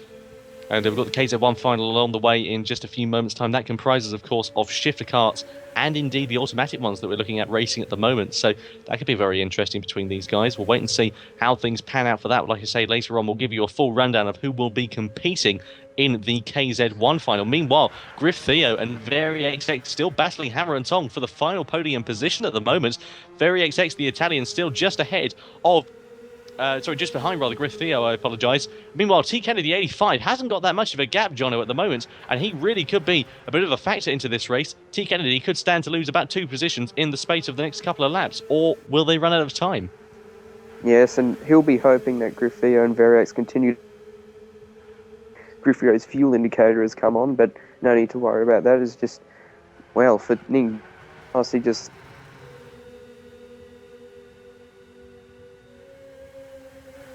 Yeah, my apologies there. So let's have a look. Meanwhile, let's see. T. Kennedy, of course, his last lap was a 1 minute 2 second point 2. In comparison, Griff Theo and Very XX in the 1 minute ones comfortably. Griff Theo said a 1 minute 1.7. Very XX said a 1 minute 1.9. So they are consistently, I'd say, around about 3 or 4 tenths of a second quicker than T. Kennedy in front of him. So T. Kennedy, a bit of a disappointment for him at the moment. He's rather off the pace compared to his compatriots. Meanwhile, Ning Dynasty still out in front, setting a still relatively fast lap times, in fact, actually. Very, very close between these guys at the moment, and it's pretty much as you were throughout the rest of the field. TWR Dav still down in 8th position, and he's about to get overtaken by Midnight Rider. So has TWR Dav got a problem? Nothing on my screen by the looks of it, but he looks to be going very, very slowly through there. So Midnight Rider gets ahead. The American up ahead of the Frenchman at the moment as we come in towards the closing stages of this race. 19 laps out of 20 completed. Ning Dynasty on his penultimate lap at the moment thus far. And still the battle ensues onwards between third position at the moment. Griff Theo has got a bit of a gap to Very XX currently now. And it's still T. Kennedy in second place at the moment. Ning Dynasty still comfortably out in front. Smith 1001. We haven't really mentioned him in this race. Bit of a on his own, unfortunately, in 5th position. Then Makosi Academic still lines up in 6th. Drizob in 7th. Midnight Rider 32 in 8th. And then TWR Dav, unfortunately, now in last position. Considering where he was earlier on in the race, he'll be disappointed with that. As Very XX and Griff Theo, their battle still intensifies onwards. Coming into the right-hander, they're battling and they're changing positions. Very XX gets ahead of the American Griff Theo. T. Kennedy, 85, just out in front of these guys as well. I think they are going to run out of time. Ning Dynasty then comes then towards to start his last lap of the race. And indeed, no, I apologise, he has indeed taken the checkered flag. So Ning Dynasty takes the victory. The number 92 takes the win. T. Kennedy will hold on to second position. In third place will be Very XX. The Frenchman will take 4th. And then, of course, the rest of the results are pretty much as you were. Griff Theo takes 4th. Smith 1001 in 5th. Makosi Academic should hold on to take 6th. Drizob in 7th. Midnight Rider 32 in 8th. And then TWR Dav 42 will round out proceedings in 9th position. A thrilling race, I'm sure you'll agree there, Jono. yeah, that was a brilliant race. Absolutely awesome. It goes to show how much more exciting racing you get with a few more karts on the track, that's for sure. And unfortunately, GTMX Oscar disconnected from 10th position, so he'll be classed as a non-finisher. So Ning Dynasty absolutely dominating that race, 22.7 seconds ahead of T. Kennedy. That's for essentially equal karts. That's an astonishing gap in just a 20-minute race. Yeah, it's really very, very impressive. Like you say, 22 seconds. The rest of the field pretty much fairly close up until you get towards the back end of the field with Midnight Rider and TWR Dav, rather, I apologise, in 9th place. So around about 20 seconds off was TWR Dav, but a race marred with incident for the Frenchman, I'm afraid to say. So that was the final, of course, for the KF1 class here at the GTPlanet Karting Finals. We've got the KZ1 final on the way, a 30-lapper race. Looking forward to that getting underway. We should have the return of Andrew Evans shortly coming up after that. And stick with us in just a few moments' time. We'll be telling you more about that race. We'll be telling you also more about the entry list as well, who will be competing in the ultimate final, the KZ1 final here at Tsukuba. Don't go anywhere. We'll be back in just a couple.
Test, test, test. Testedly testing, testing, testing. There we go. Marvellous. So there we go. Some cracking racing here at the GTPlanet Karting Series. Fantastic, fantastic races between these guys. They are true professionals, as indeed we do know, and demonstrative of that race. Very, very impressive, it must be said. We've got the KZ1 finals on the way in just a few moments' time. So we look forward to that. Talk you through the entry list in just a couple as well. We'll tell you who's going to be competing in that KZ1 final. So stick around. We'll give that along the way in just a few moments. Plenty of different things to be talking about. If there are any questions, by the way, if you fancy letting us know, do feel free to pop a comment on the YouTube live stream, or perhaps a comment on the, if you're watching a rerun of this, or perhaps a comment on the actual video itself. You can find out all sorts of different bits of information about us, I'm sure. We'll be more than happy to answer it, of course, providing it is indeed appropriate. So KZ1 finals coming up in just a few moments' time. The final, if that makes sense, of the day. Now, looking forward to this, because it's going to be comprised up of KZ1 carts rather only. So we've got B-Dub Club, number 329, of course, in the race, the ninth seeded driver. Then we've got Cards Fan 3, the number 341. He will line up on the grid, as well as Chris W265, the 125 will be his kart. Then we've got Connor Wolf, number 299. Number 129 is Kraylu as well. He'll also be there. Of course, he is in the GTPlanet Endurance Series. And also mentioning earlier on, B-Dub Club as well. He was in a series that I organised a few years ago, a karting series. So still sticking around with the karts. Nice to see B-Dub Club in and out of things, as we know. Then we've got number 287, D15 1998. He will, of course, be racing the number 287 kart. Then comes number 62, Glenn Owls 81. GTP Jammy lines up on the field as well in the number 280. J-Jack 33 in the number 26. MSGTSD in the number 325. 317 of Nick Makazoki as well will line up on the grid. And then we've got TRL Evolution as well, who, of course, was in the GTPlanet Endurance Series. So that is the lineup for the KZ1 class. That will be coming along the way. Qualifying for that will be coming along the way fairly shortly as well. So stick around for that.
Hello and welcome back to the GTPlanet karting series final of the KZ1 category.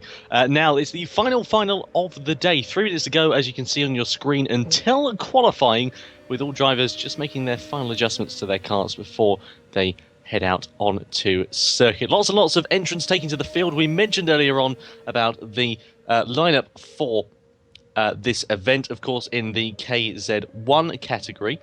And it's going to be very, very interesting. Alongside me for this event is Jono, if he's still around, and I believe Famine's back now as well. I may well be incorrect, however, so we'll try and introduce them as and when they are here. So, but lovely to have your company. My name is Tom Brooks, by the way, and I can hear a rustling in the background. Who's that clambering up to their microphone? That would be me. It's Jono, of course. Jono is here in the comms box as well. I think Andrew's still tucking into his tea, so I think he's still fairly preoccupied. But 3 minutes to go until qualifying. Jono, we watched the last race, a 20-lapper. This one's a 30-lapper, so 10 more laps. And they're going to have to make some pit stops in this one for fuel as well, so it's going to make it ever more interesting, is it not? Yeah, certainly, and as we all know, Tsukuba doesn't exactly have the easiest of pit lanes, so they have to be careful not to overshoot, otherwise the AI driver will have a sort of a fit trying to get back into the pit lane, otherwise they'll have to continue on for another lap. Yeah, they most definitely will. So drivers just doing a few practice runs, seeing how quickly they can get their tyres up to temperature. Qualifying, of course, is a 5-minute session. It's a really short one. Very short one, of course, being karting. So 5 minutes to get your best laps in. And we had a bit of fun earlier on with the KF3 final, purely because a lot of drivers didn't turn up. So we had a couple of drivers, Jono and Famine, of course, otherwise known as Andrew, who will be in the comms box, hopefully with us a bit later on. Those two, of course, competed in the race and only really had enough time in the 5-minute qualifying session for one flying lap, really, wasn't it, Jono? Yeah, only one lap, and I was fortunate enough to take third on the grid. And Credell, who's in first place at the moment in practice, he's set a 54.8, which is just over 3 tenths faster than Nick McCosey, so he'll be hoping to take that form into qualifying. As I say that, MSGTSD, the American, has just gone even quicker. Only 0.06 of a second faster with a 54.799. So this is well set up for a enthralling qualifying session. Yeah, very different nationalities taken to the field. We've got Americans, we've got French, we've got Australians, we've got an Italian, I believe, in the field. No, it is another Frenchman, my apologies. And we've got a Finnish driver as well in the form of GTP_Jammy. So a lot of different nationalities taken to the field, a lot of pride at stake, of course, as well. So we wait, of course, for the racing to get underway. I don't believe everyone else is out on the circuit at the moment. Not everyone who, of course, is competing in the race is out on track currently. So, indeed, they're not. So we've got around about 13 or so drivers, I should say. Sorry, around about 10 or so drivers are really taking to the field more so than anything. So, yeah, should be very, very interesting to see how things go. So, yeah, looking forward to it immensely for sure. It's going to be a very, very interesting 30-lap race, of course, as we mentioned, filled with pit stops as well here at the Tsukuba circuit. And qualifying will be underway fairly shortly as well. You can count on things being interesting in qualifying. As we mentioned, only really one time for one flying lap. So if you duff up your lap, I'm afraid to say that's pretty much your lot. You'll be starting from the back or near the back of the field, really, more so than anything. So that can really hinder your progress throughout the race. But a 30-lapper, I mean, there's a lot of time to be able to make up for lost ground there, Jono. So yes, indeed. In some ways, it's similar to the endurance series where qualifying isn't as important as you might think, since for these closely packed karts, it's not so much easy. Easy is the wrong word, but it can be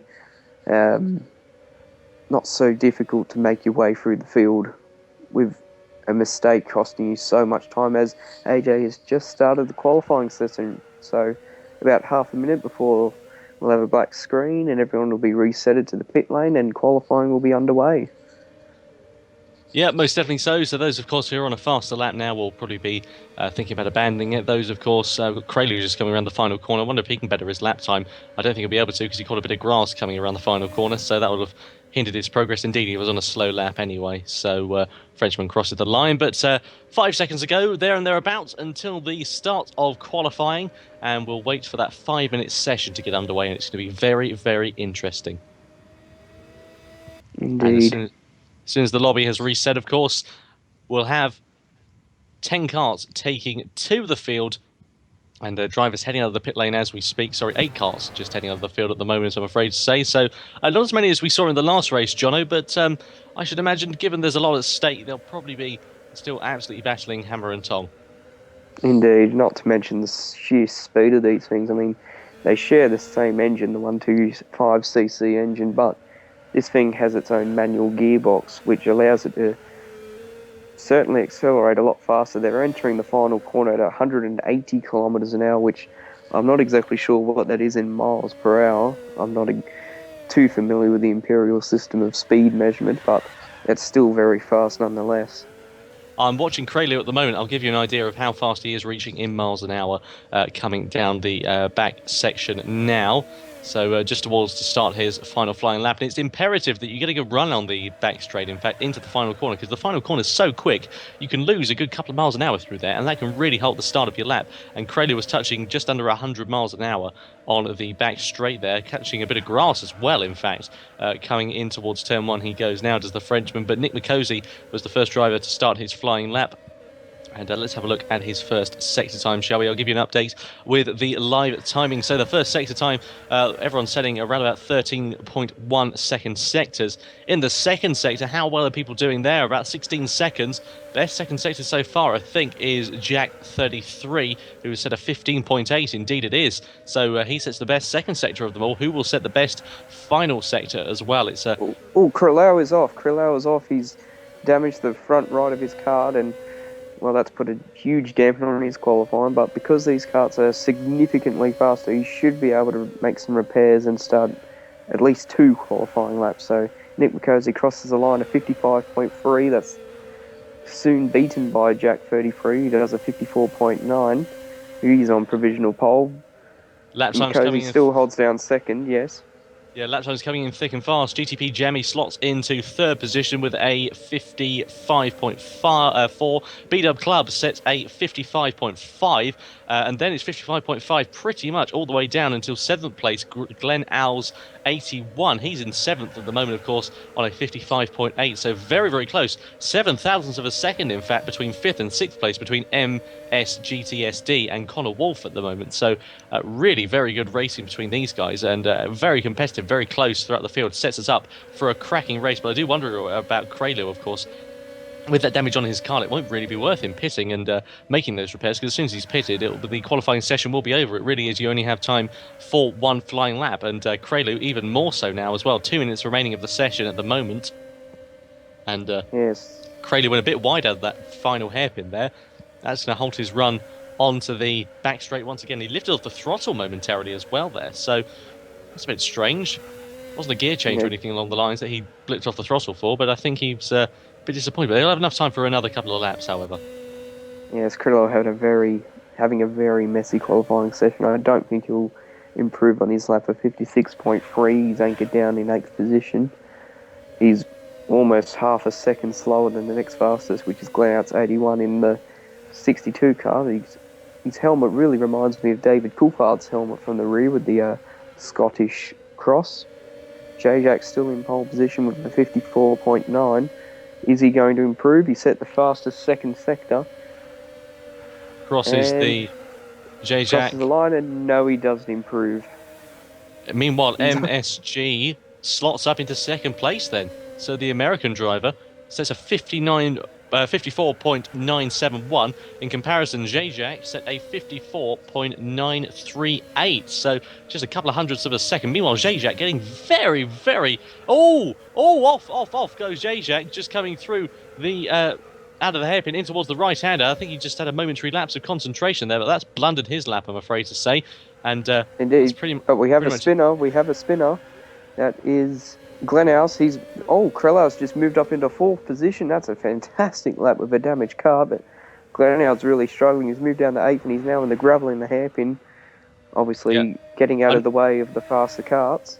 I wonder whether he had a bit of an impact with B-Dub Club, because I crossed over to B-Dub Club at that same amount of time, and he had just gone off the circuit as well. So there may have been a bit of a coming together between those two drivers. No indication of damage, but on the alternative, it might have just been separate incidents and drivers pushing that little bit too hard, that little bit too soon. But MSG GT, of course, SD, he looks to be the commanding driver in the field, a 54.8 second pole lap. He's about a tenth or so clear, over a tenth, in fact, clear of his nearest rival, Zajak, 33, and looks to take pole position in this race. Then will drivers be able to finish the lap they're on? No, indeed they can't, of course. So there we are. So it's MSGT SD, of course, taking pole position ahead of Zajak. Nick McCosey in third. Krelu finishes fourth after that, off in the early part of qualifying, and then B-Dub Club rounds out the top 5. We'll give you the updates, of course, with the rest of the field as soon as the screen refreshes. Yes, I'm really looking forward to this race. It's going to be an absolute cracker. 61 kilometres this race is. Yep, so there we are, confirmation of the grid. MSG GT will line up on pole position. Alongside him will be the Frenchman, Zajak, 33. Then we've got Nick McCosey in third, Krelu in fourth, B-Dub Club fifth, GTP Jammy, the Finnish driver, in sixth place. In seventh is Connor Wolf. And there we are. So that's the rest of the field. Let's have a look then and see how the race will get underway. The final race of the day here at Tsukuba will be underway in just a few moments' time. MSG GT is on pole position and gets a great start then, away from his pole position. And Jack coming up the inside in towards turn 1, but no way through there for the Frenchman. Further back down the order is pretty much as you were. A lot of action further down. A lot of overtakes going on as well. And I think Connor Wolf had a bit of an incident there because he ended up on the inside of turn 1 on the grass. So his race halted before it's really begun. But he's got another 29 or so laps to be able to make up the deficit. But it's still MSGT leading the way ahead of Jacques, the Frenchman, in second place. Then comes the Australian, Nick McCosey, in third. Under threat from Krelu in fourth place at the moment. Krelu looking to get ahead is the Frenchman. Nick McCosey trying to get ahead of Jacques and gets ahead into the hairpin as well, but then side by side now coming down the back straight. Meanwhile, fair amount of action going down, but it's Zajak versus Nick McCosey, the Frenchman versus the Australian, heading down into the final corner, and Nick McCosey maintains his place ahead of Zajak then. So an interesting start there, Jono, but it's been action-packed so far, and now Nick McCosey is looking to threaten MSG GT for the lead of the race, 3 wide almost into turn 1. Oh, it's a brilliant first lap, but unfortunately B-Dub Club's had an off. Went into the wall coming out of the Dunlop curve, and yes, his race is effectively ruined. He's had to come into the pits with severe damage. But up front, Jacques still leads from Nick McCosey and MSGT as they're battling hard into the Dunlop curve once again. MSGT's gone up to third. Krelo's just come up from nowhere. GTP Jammy's looking to catch up to this pack as he holds off Glenhouse and Connor Wolf. Connor Wolf getting onto the grass there on the entrance into the hairpin. Oh, Glenhouse going really sideways there as B-Dub Club exits the pits. Yeah, a bit of an impact for him on turn. Yeah. Impact for him on lap 1. I wonder whether that was anything to do with Connor Wolf, of course, losing it through turn 1. I think that might have been a bit of a coming together between those two because B-Dub Club's qualifying wasn't the best, I'm afraid to say. But it is the Frenchman, Zajak, who leads the way in first position. Meanwhile, still battle going on for the final podium place between Krelu and MSG GT at the moment. Krelu got ahead of MSG, so very impressive start then from everyone else, but MSG just caught napping, I'm afraid to say, in the opening couple of laps, and by lap 3 he is down to the final podium place position, and if he's not too careful, if his pace doesn't improve, he will be under threat from the Finnish driver GTP Jammy in 5th at the moment. But everyone else fairly close behind at the moment. Connor Wolf defending from Glenhouse 81 at the moment. The only British driver in the field is Glenhouse 81, so flying the flag for Britain and flying the dust off the circuit as well, getting very, very squirrely out of the final hairpin.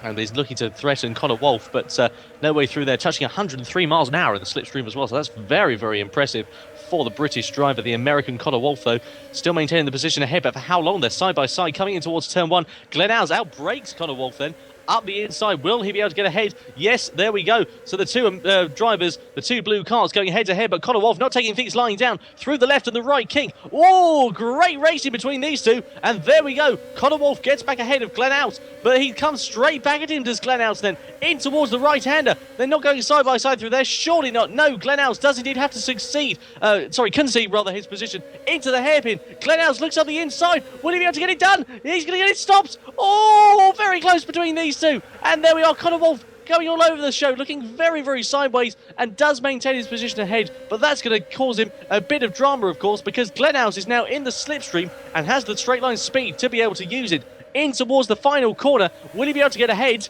No, I don't think he will. And who's that going into the pit lane now? That's MSG GT in the pit lane now as well. So maybe a problem on his cars. I didn't see him clout the barrier at all there, Jono, but a bit of a drama for him at the start. Yeah, so let's hope it wasn't damage and fringe and he's going on a wild strategy. Meanwhile, I don't think anyone else is going to be pitting this early. It's a 30-lap race after all.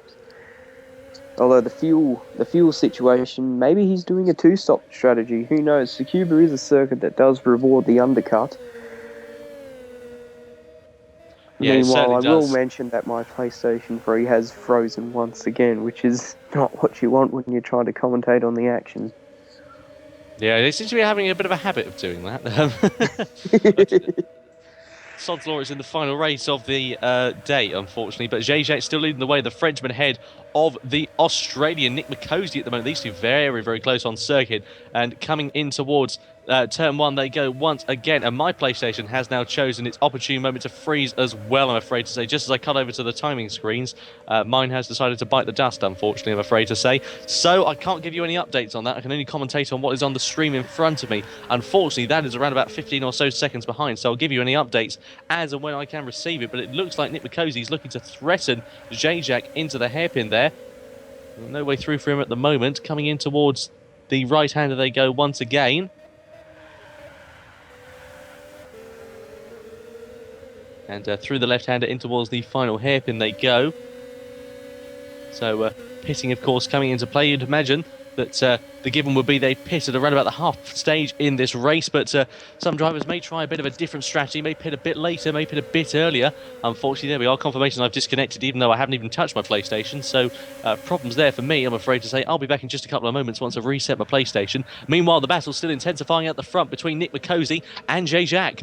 He's going around the outside, is Nick McCosey, in towards turn one. Will he be able to get the move done? No way through there for him on the Frenchman. But keeping things straight and narrow, keeping things clean as well. I'll come back in just a few. We'll have a bit of a lead change. Yes, we will. Nick McCosey, the Australian, gets ahead of Zajak then. Yes, apologies to everyone. Both of us, both Tom and I, seem to be having some severe problems with our equipment. So once we get back and running with our equipment in working order, we'll soon have frequent updates of the race. Meanwhile, if you need a question answered by either of us, be sure to put your comments down into the YouTube section, or your YouTube comments in the section, I should say.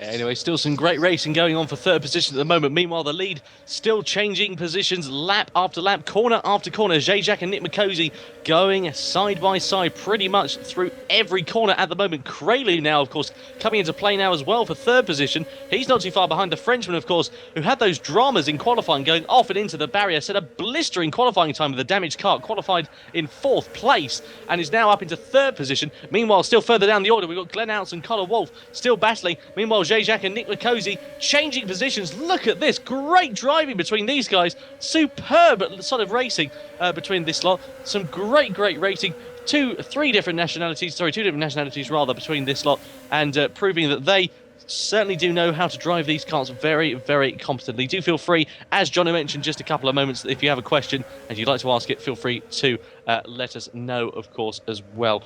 Anything you want to type in the live chat, of course, you can put it on the comment section as well. Zajak just ahead of Nick McCosey. Kralu in third place, looking to take the spoils away from these two, who've been battling pretty much for the duration of the race. We're nearly 10 laps in already. Unbelievable.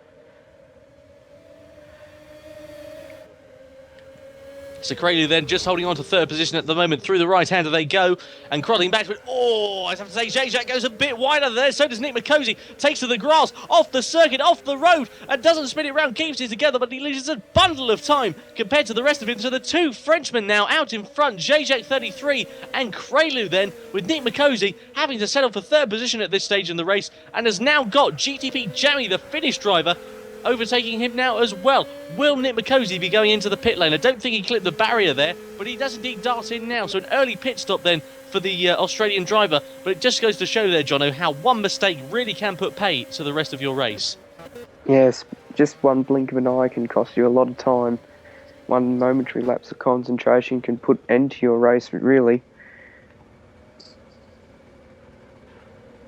Yeah, most certainly. And so Nick McCosey into the pit lane then, putting a new set of boots on the car, I'm sure, and probably putting a bit more fuel in it as well. So disappointing then for the Australian driver at the moment.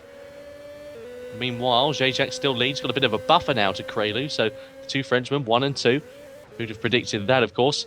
Meanwhile, number 317 has got a warning there. Number 317, of course, in this race being Nick McCosey. So that, of course, is the Australian who's just exited the pit lane there. Unsafe rejoin.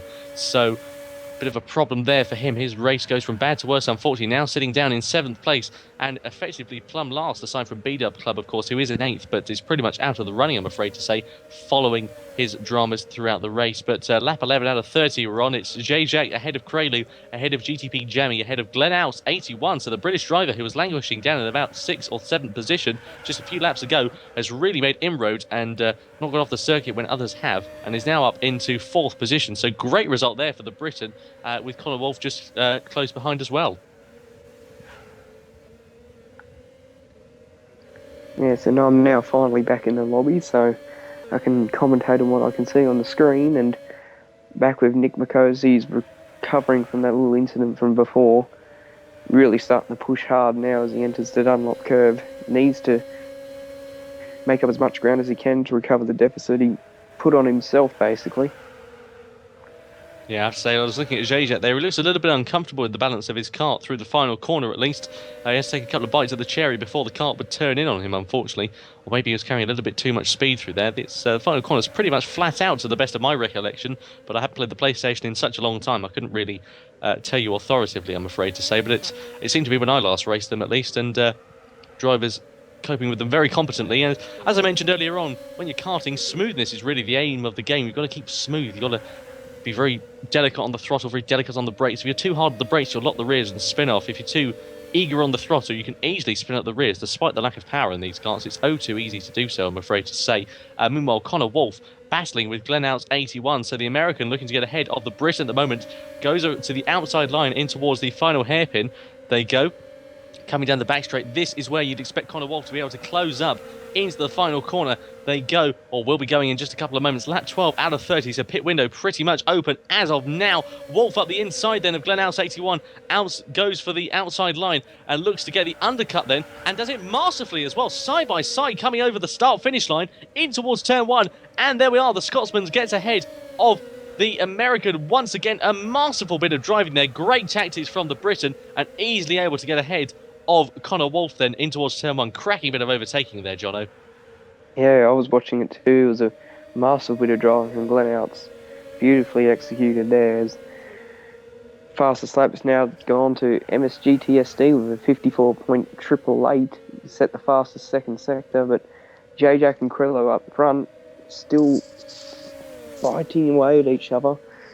Krillo's got the gap down to 2 seconds. He set the fastest final sector of the race so far. They're all within sight of each other as we ride on board with Krillo. Gets a bit wide out of the first sector. Jack coming through the hairpin now. His fuel light indicator has come on, so expect him into the pits within the next 3 or so laps, is my guess, as Glenn Outs and Conor are still battling. Yeah, meanwhile, of course, it's an intensifying battle. Let's have a look at some live timing, hopefully, with it for you within just a few moments' time. But I think we may have a bit of a problem with GTP AJ's PlayStation, unfortunately, with the image. It's done pretty much the same thing that we did, unfortunately. There we are. So I'm afraid to say it looks like it's going to be a bit of a radio show for the rest of the race, unless it gets sorted. We may get a disconnection from the lobby in just a few as well, I'm afraid to say. So stick around, hang tight. We'll try and get that sorted for you. But it did the same thing to myself, and I think it did the same thing to you as well there, Jono, unfortunately. So Yeah, some technical let's hope dramas. not. Let's Yeah, hope not yet. GTP TV has left the room, so unfortunately, but back to the race. J-Jack is coming to the pits. He's going to fill up all the way with, I suppose, fuel. But at exactly the halfway point, he won't be pitting again. Krellau takes the lead. He's got a large gap over GTP Jammy of over 3 seconds. He's extended that to 3.7 now. So VW Club has come in for his second pit stop. So it's not been the best of races for him. MSG TSD has now set the fastest lap once again. He's moved that down by 200ths to a 54.858 as Krellau comes into the pits. So has he managed to take enough out of...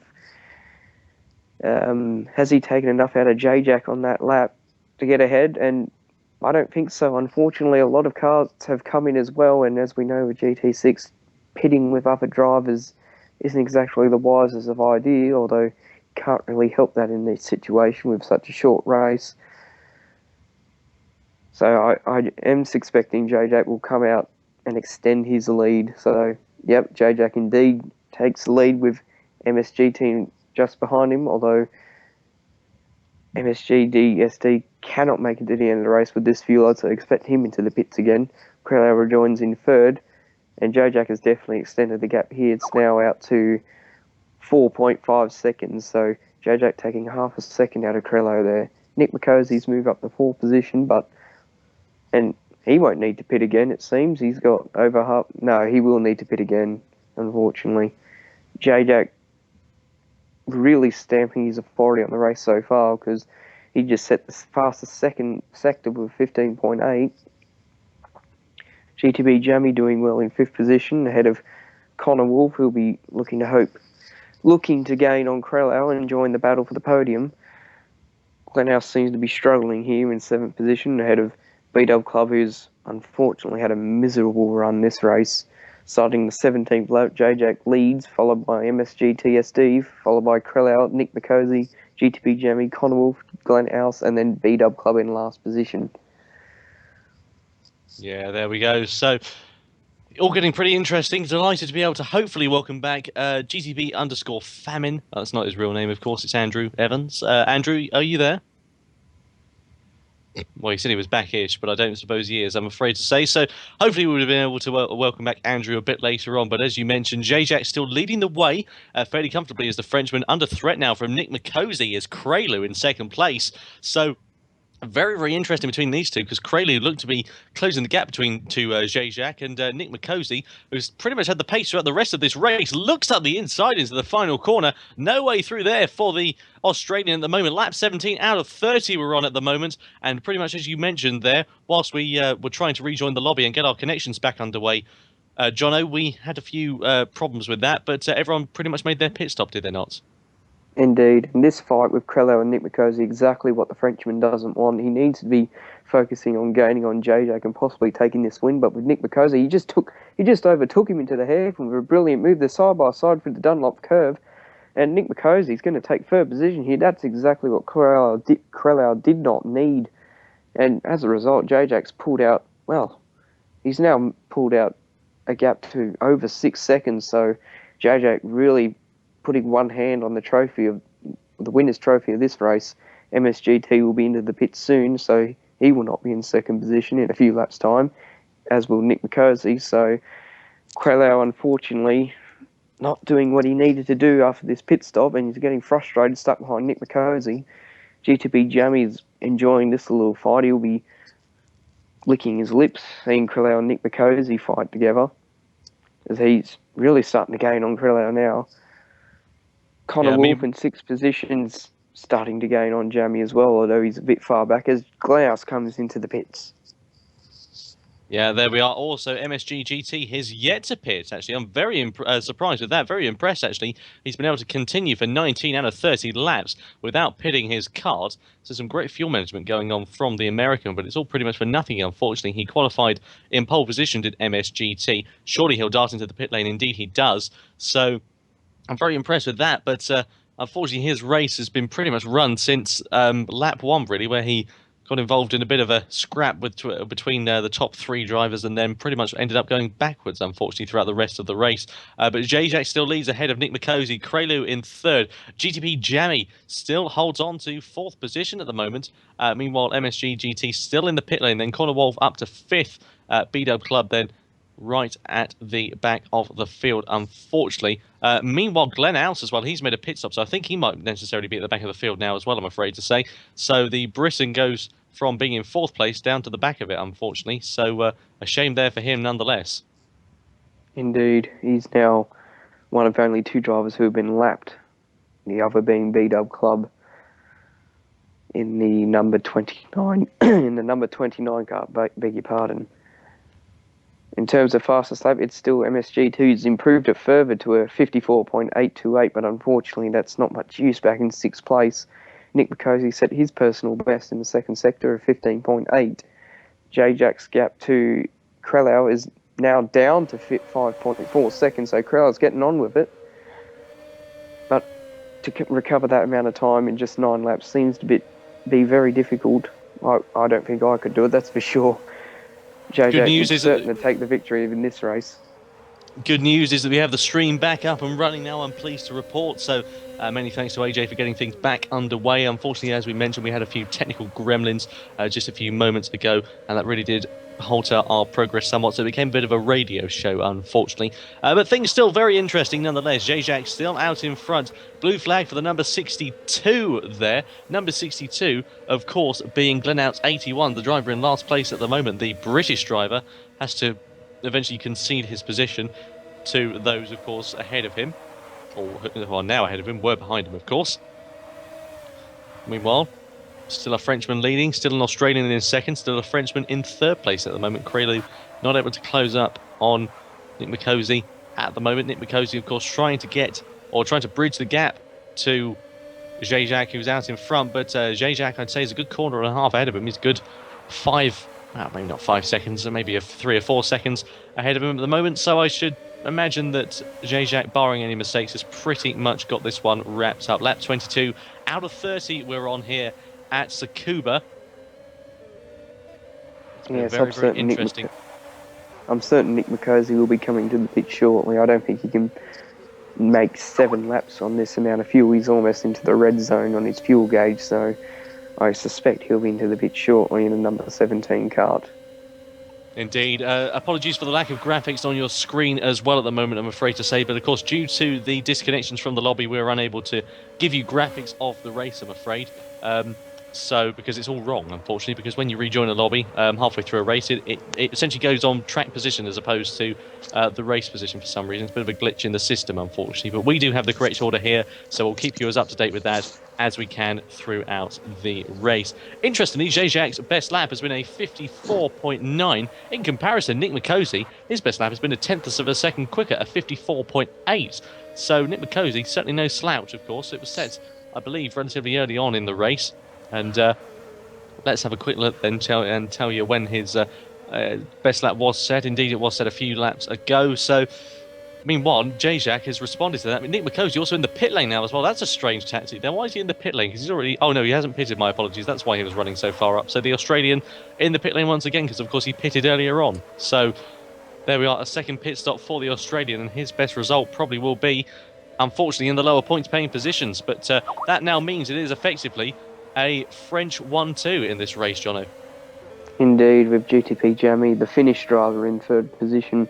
He was my favourite for the race coming in, but 3rd place is still good. His personal livery looks fantastic with the bright blue helmet and the bright blue car and the white overalls. It's definitely representative of the Finnish flag. Yeah, most definitely. So you can, if you want to win, hire a Finn. That's how the saying goes, isn't it? Something along the lines of that. And also the saying, of course, if you want to finish first you must indeed finish. So there we are. So GTP Jammy on course for a podium. Who'd have predicted that at the start of this race? Certainly not myself, I must say. But great driving between this lot. Connor Wolf there, 4th place. He'll be very pleased with that. But the American Nick McCosey down to 5th after that pit stop has just put enough fuel in.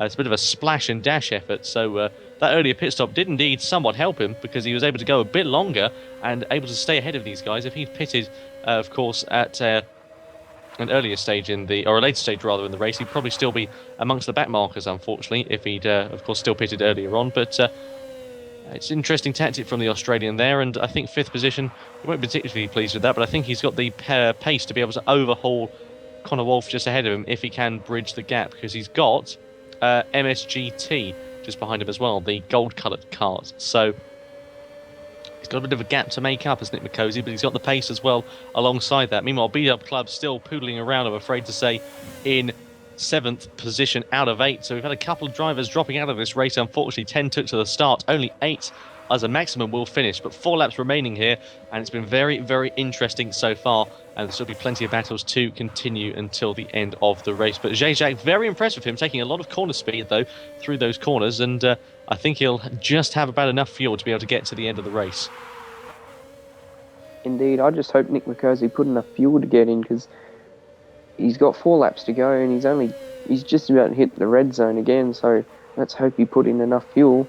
I warn you of that, because Jack came into the pits on lap 15 with almost no fuel at all, but I think Jack's got plenty of fuel to make it to the end. Nick McCosey, I'm not so sure. Let's hope he can make it in to the end of the race to see the checkered flag. As we ride on board with Jack at the moment, he's entering the first corner at 170 kilometres an hour in 6th gear, lighting up those fronts. They're just begging for grip. Yeah, very easy to understeer these carts. Of course, you carry a bit too much corner speed. They've such a minimal weight to them, only weigh about 80 kilograms. They've got such a vast amount of horsepower in comparison to that. You're probably talking a fair old amount of horsepower per ton at least. But it's very, very interesting, I must say, between these guys at the moment. They are performing very, very nicely and keeping things on the straight and narrow, and consistency is the key often with these kart races. Keep it on the black stuff, and often you will finish in a good position. It doesn't necessarily have to be just in endurance racing. Sprint racing, or effectively sprint racing at least, does indeed count for a lot. But Jacques rounds the final corner then to start his last but 2 laps then. Lap 28 out of 30 he starts.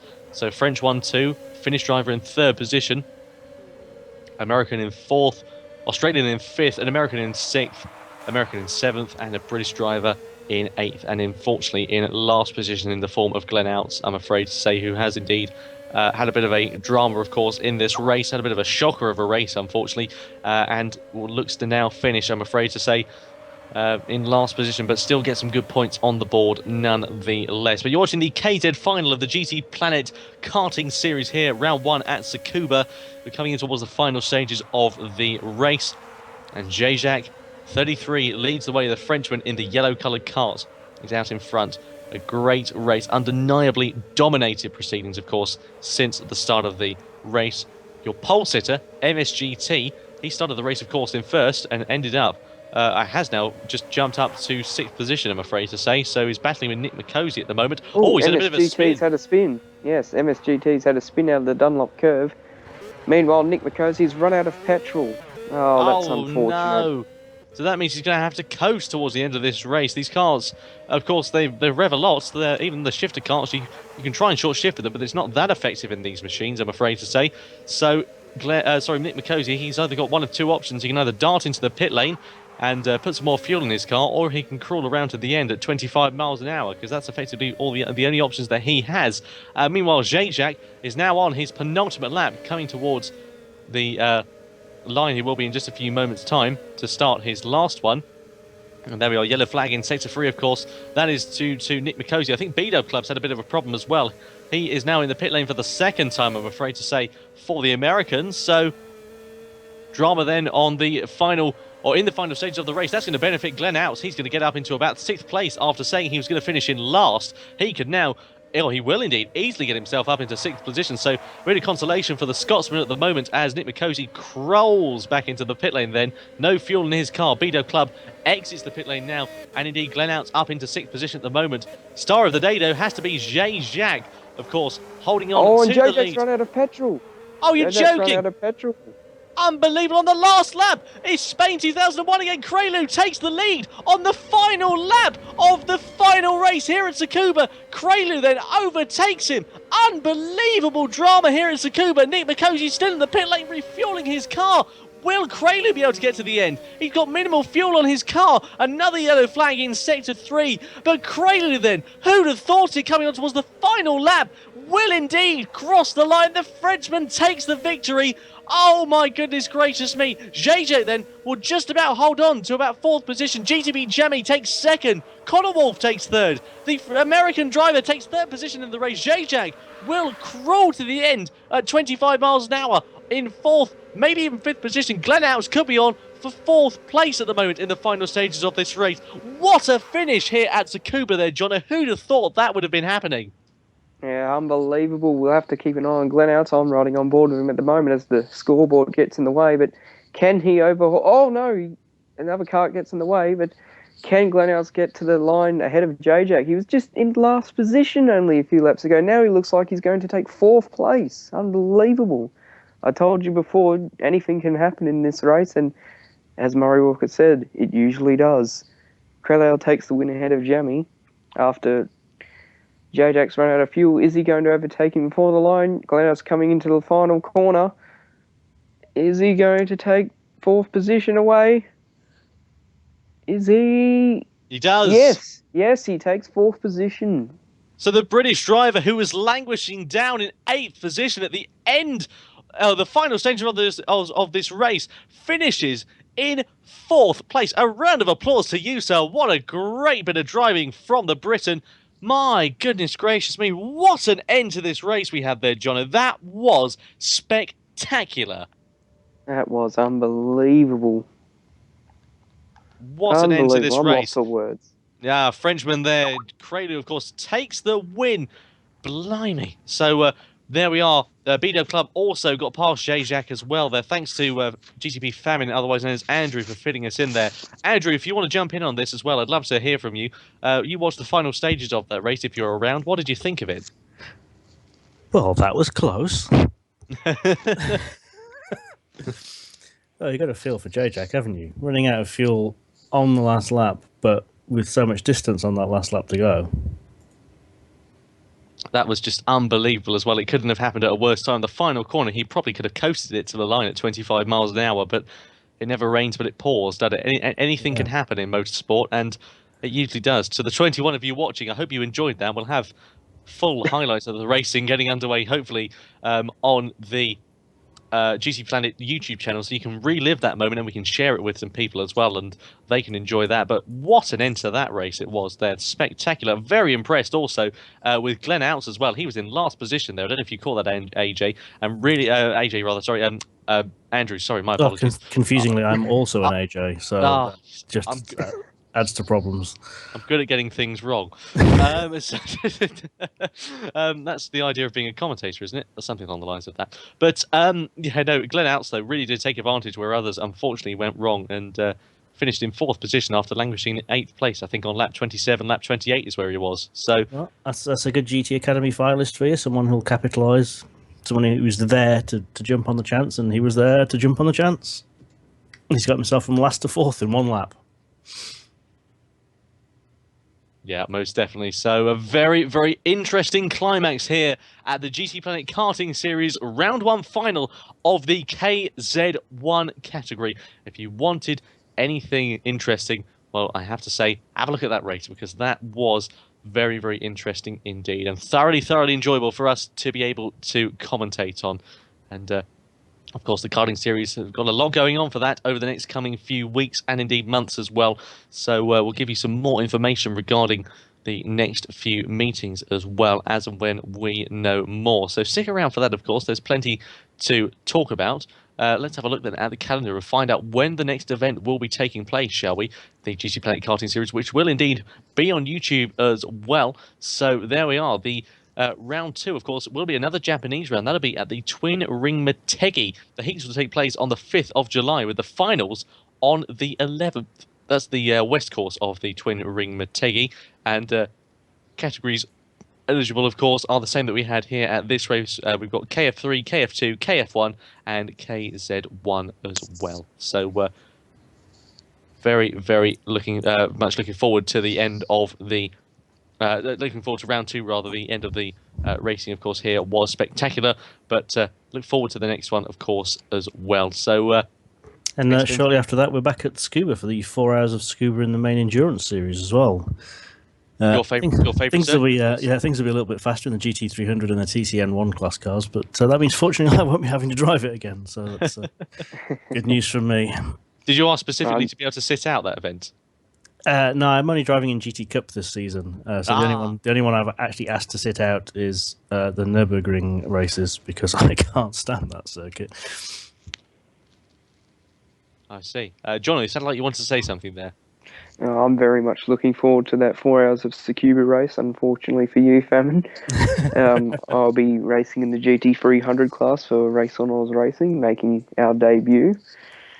And following that, just a week later, will be the Japan 12 hour at Motegi. And I share the feelings for that track like Famine shares for Tsukuba. I absolutely hate Motegi, so I will not be racing with that. I'll be managing that race. And then I think it's the day after, we have the 4 hours of Fuji in the LMP3 category and the GT4 category. That'll be another interesting race. If the 4 hours of Monza was anything to go by. I love both of those circuits. Tsukuba and Keep, Nürburgring. I'm not a big fan of the ring just because I can't keep consistency, but Fuji and Motegi, great tracks. Oh, I love Fuji, I have to say. Motegi, I've never really raced that much around, only on MotoGP games a few years ago, but there we are. Some great racing is to be had there, I'm sure. So, like we said, the next round of the GTPlanet karting series will take place at the Twin Ring Motegi, the west course, of course, as well. The 5th of July is when the heats will take place. And which is tomorrow. Which is tomorrow indeed. In fact, I apologise. Date's getting away from me as well. And the 11th of July is when the finals will take place, which is next Saturday as well. So we look forward to the racing taking place for the GTPlanet karting series. Plenty of action to come in the meantime. So keep tuned, keep it on GTPlanet, keep it on there, and keep in touch with us here as well. We'll see you next time, of course, for plenty more action here, the GTPlanet karting series, whether it's on there or whether it's the GTPlanet endurance series as well. But from myself, from Jono, and from Andrew Evans, we'll catch you next time. Take care for now. Bye-bye.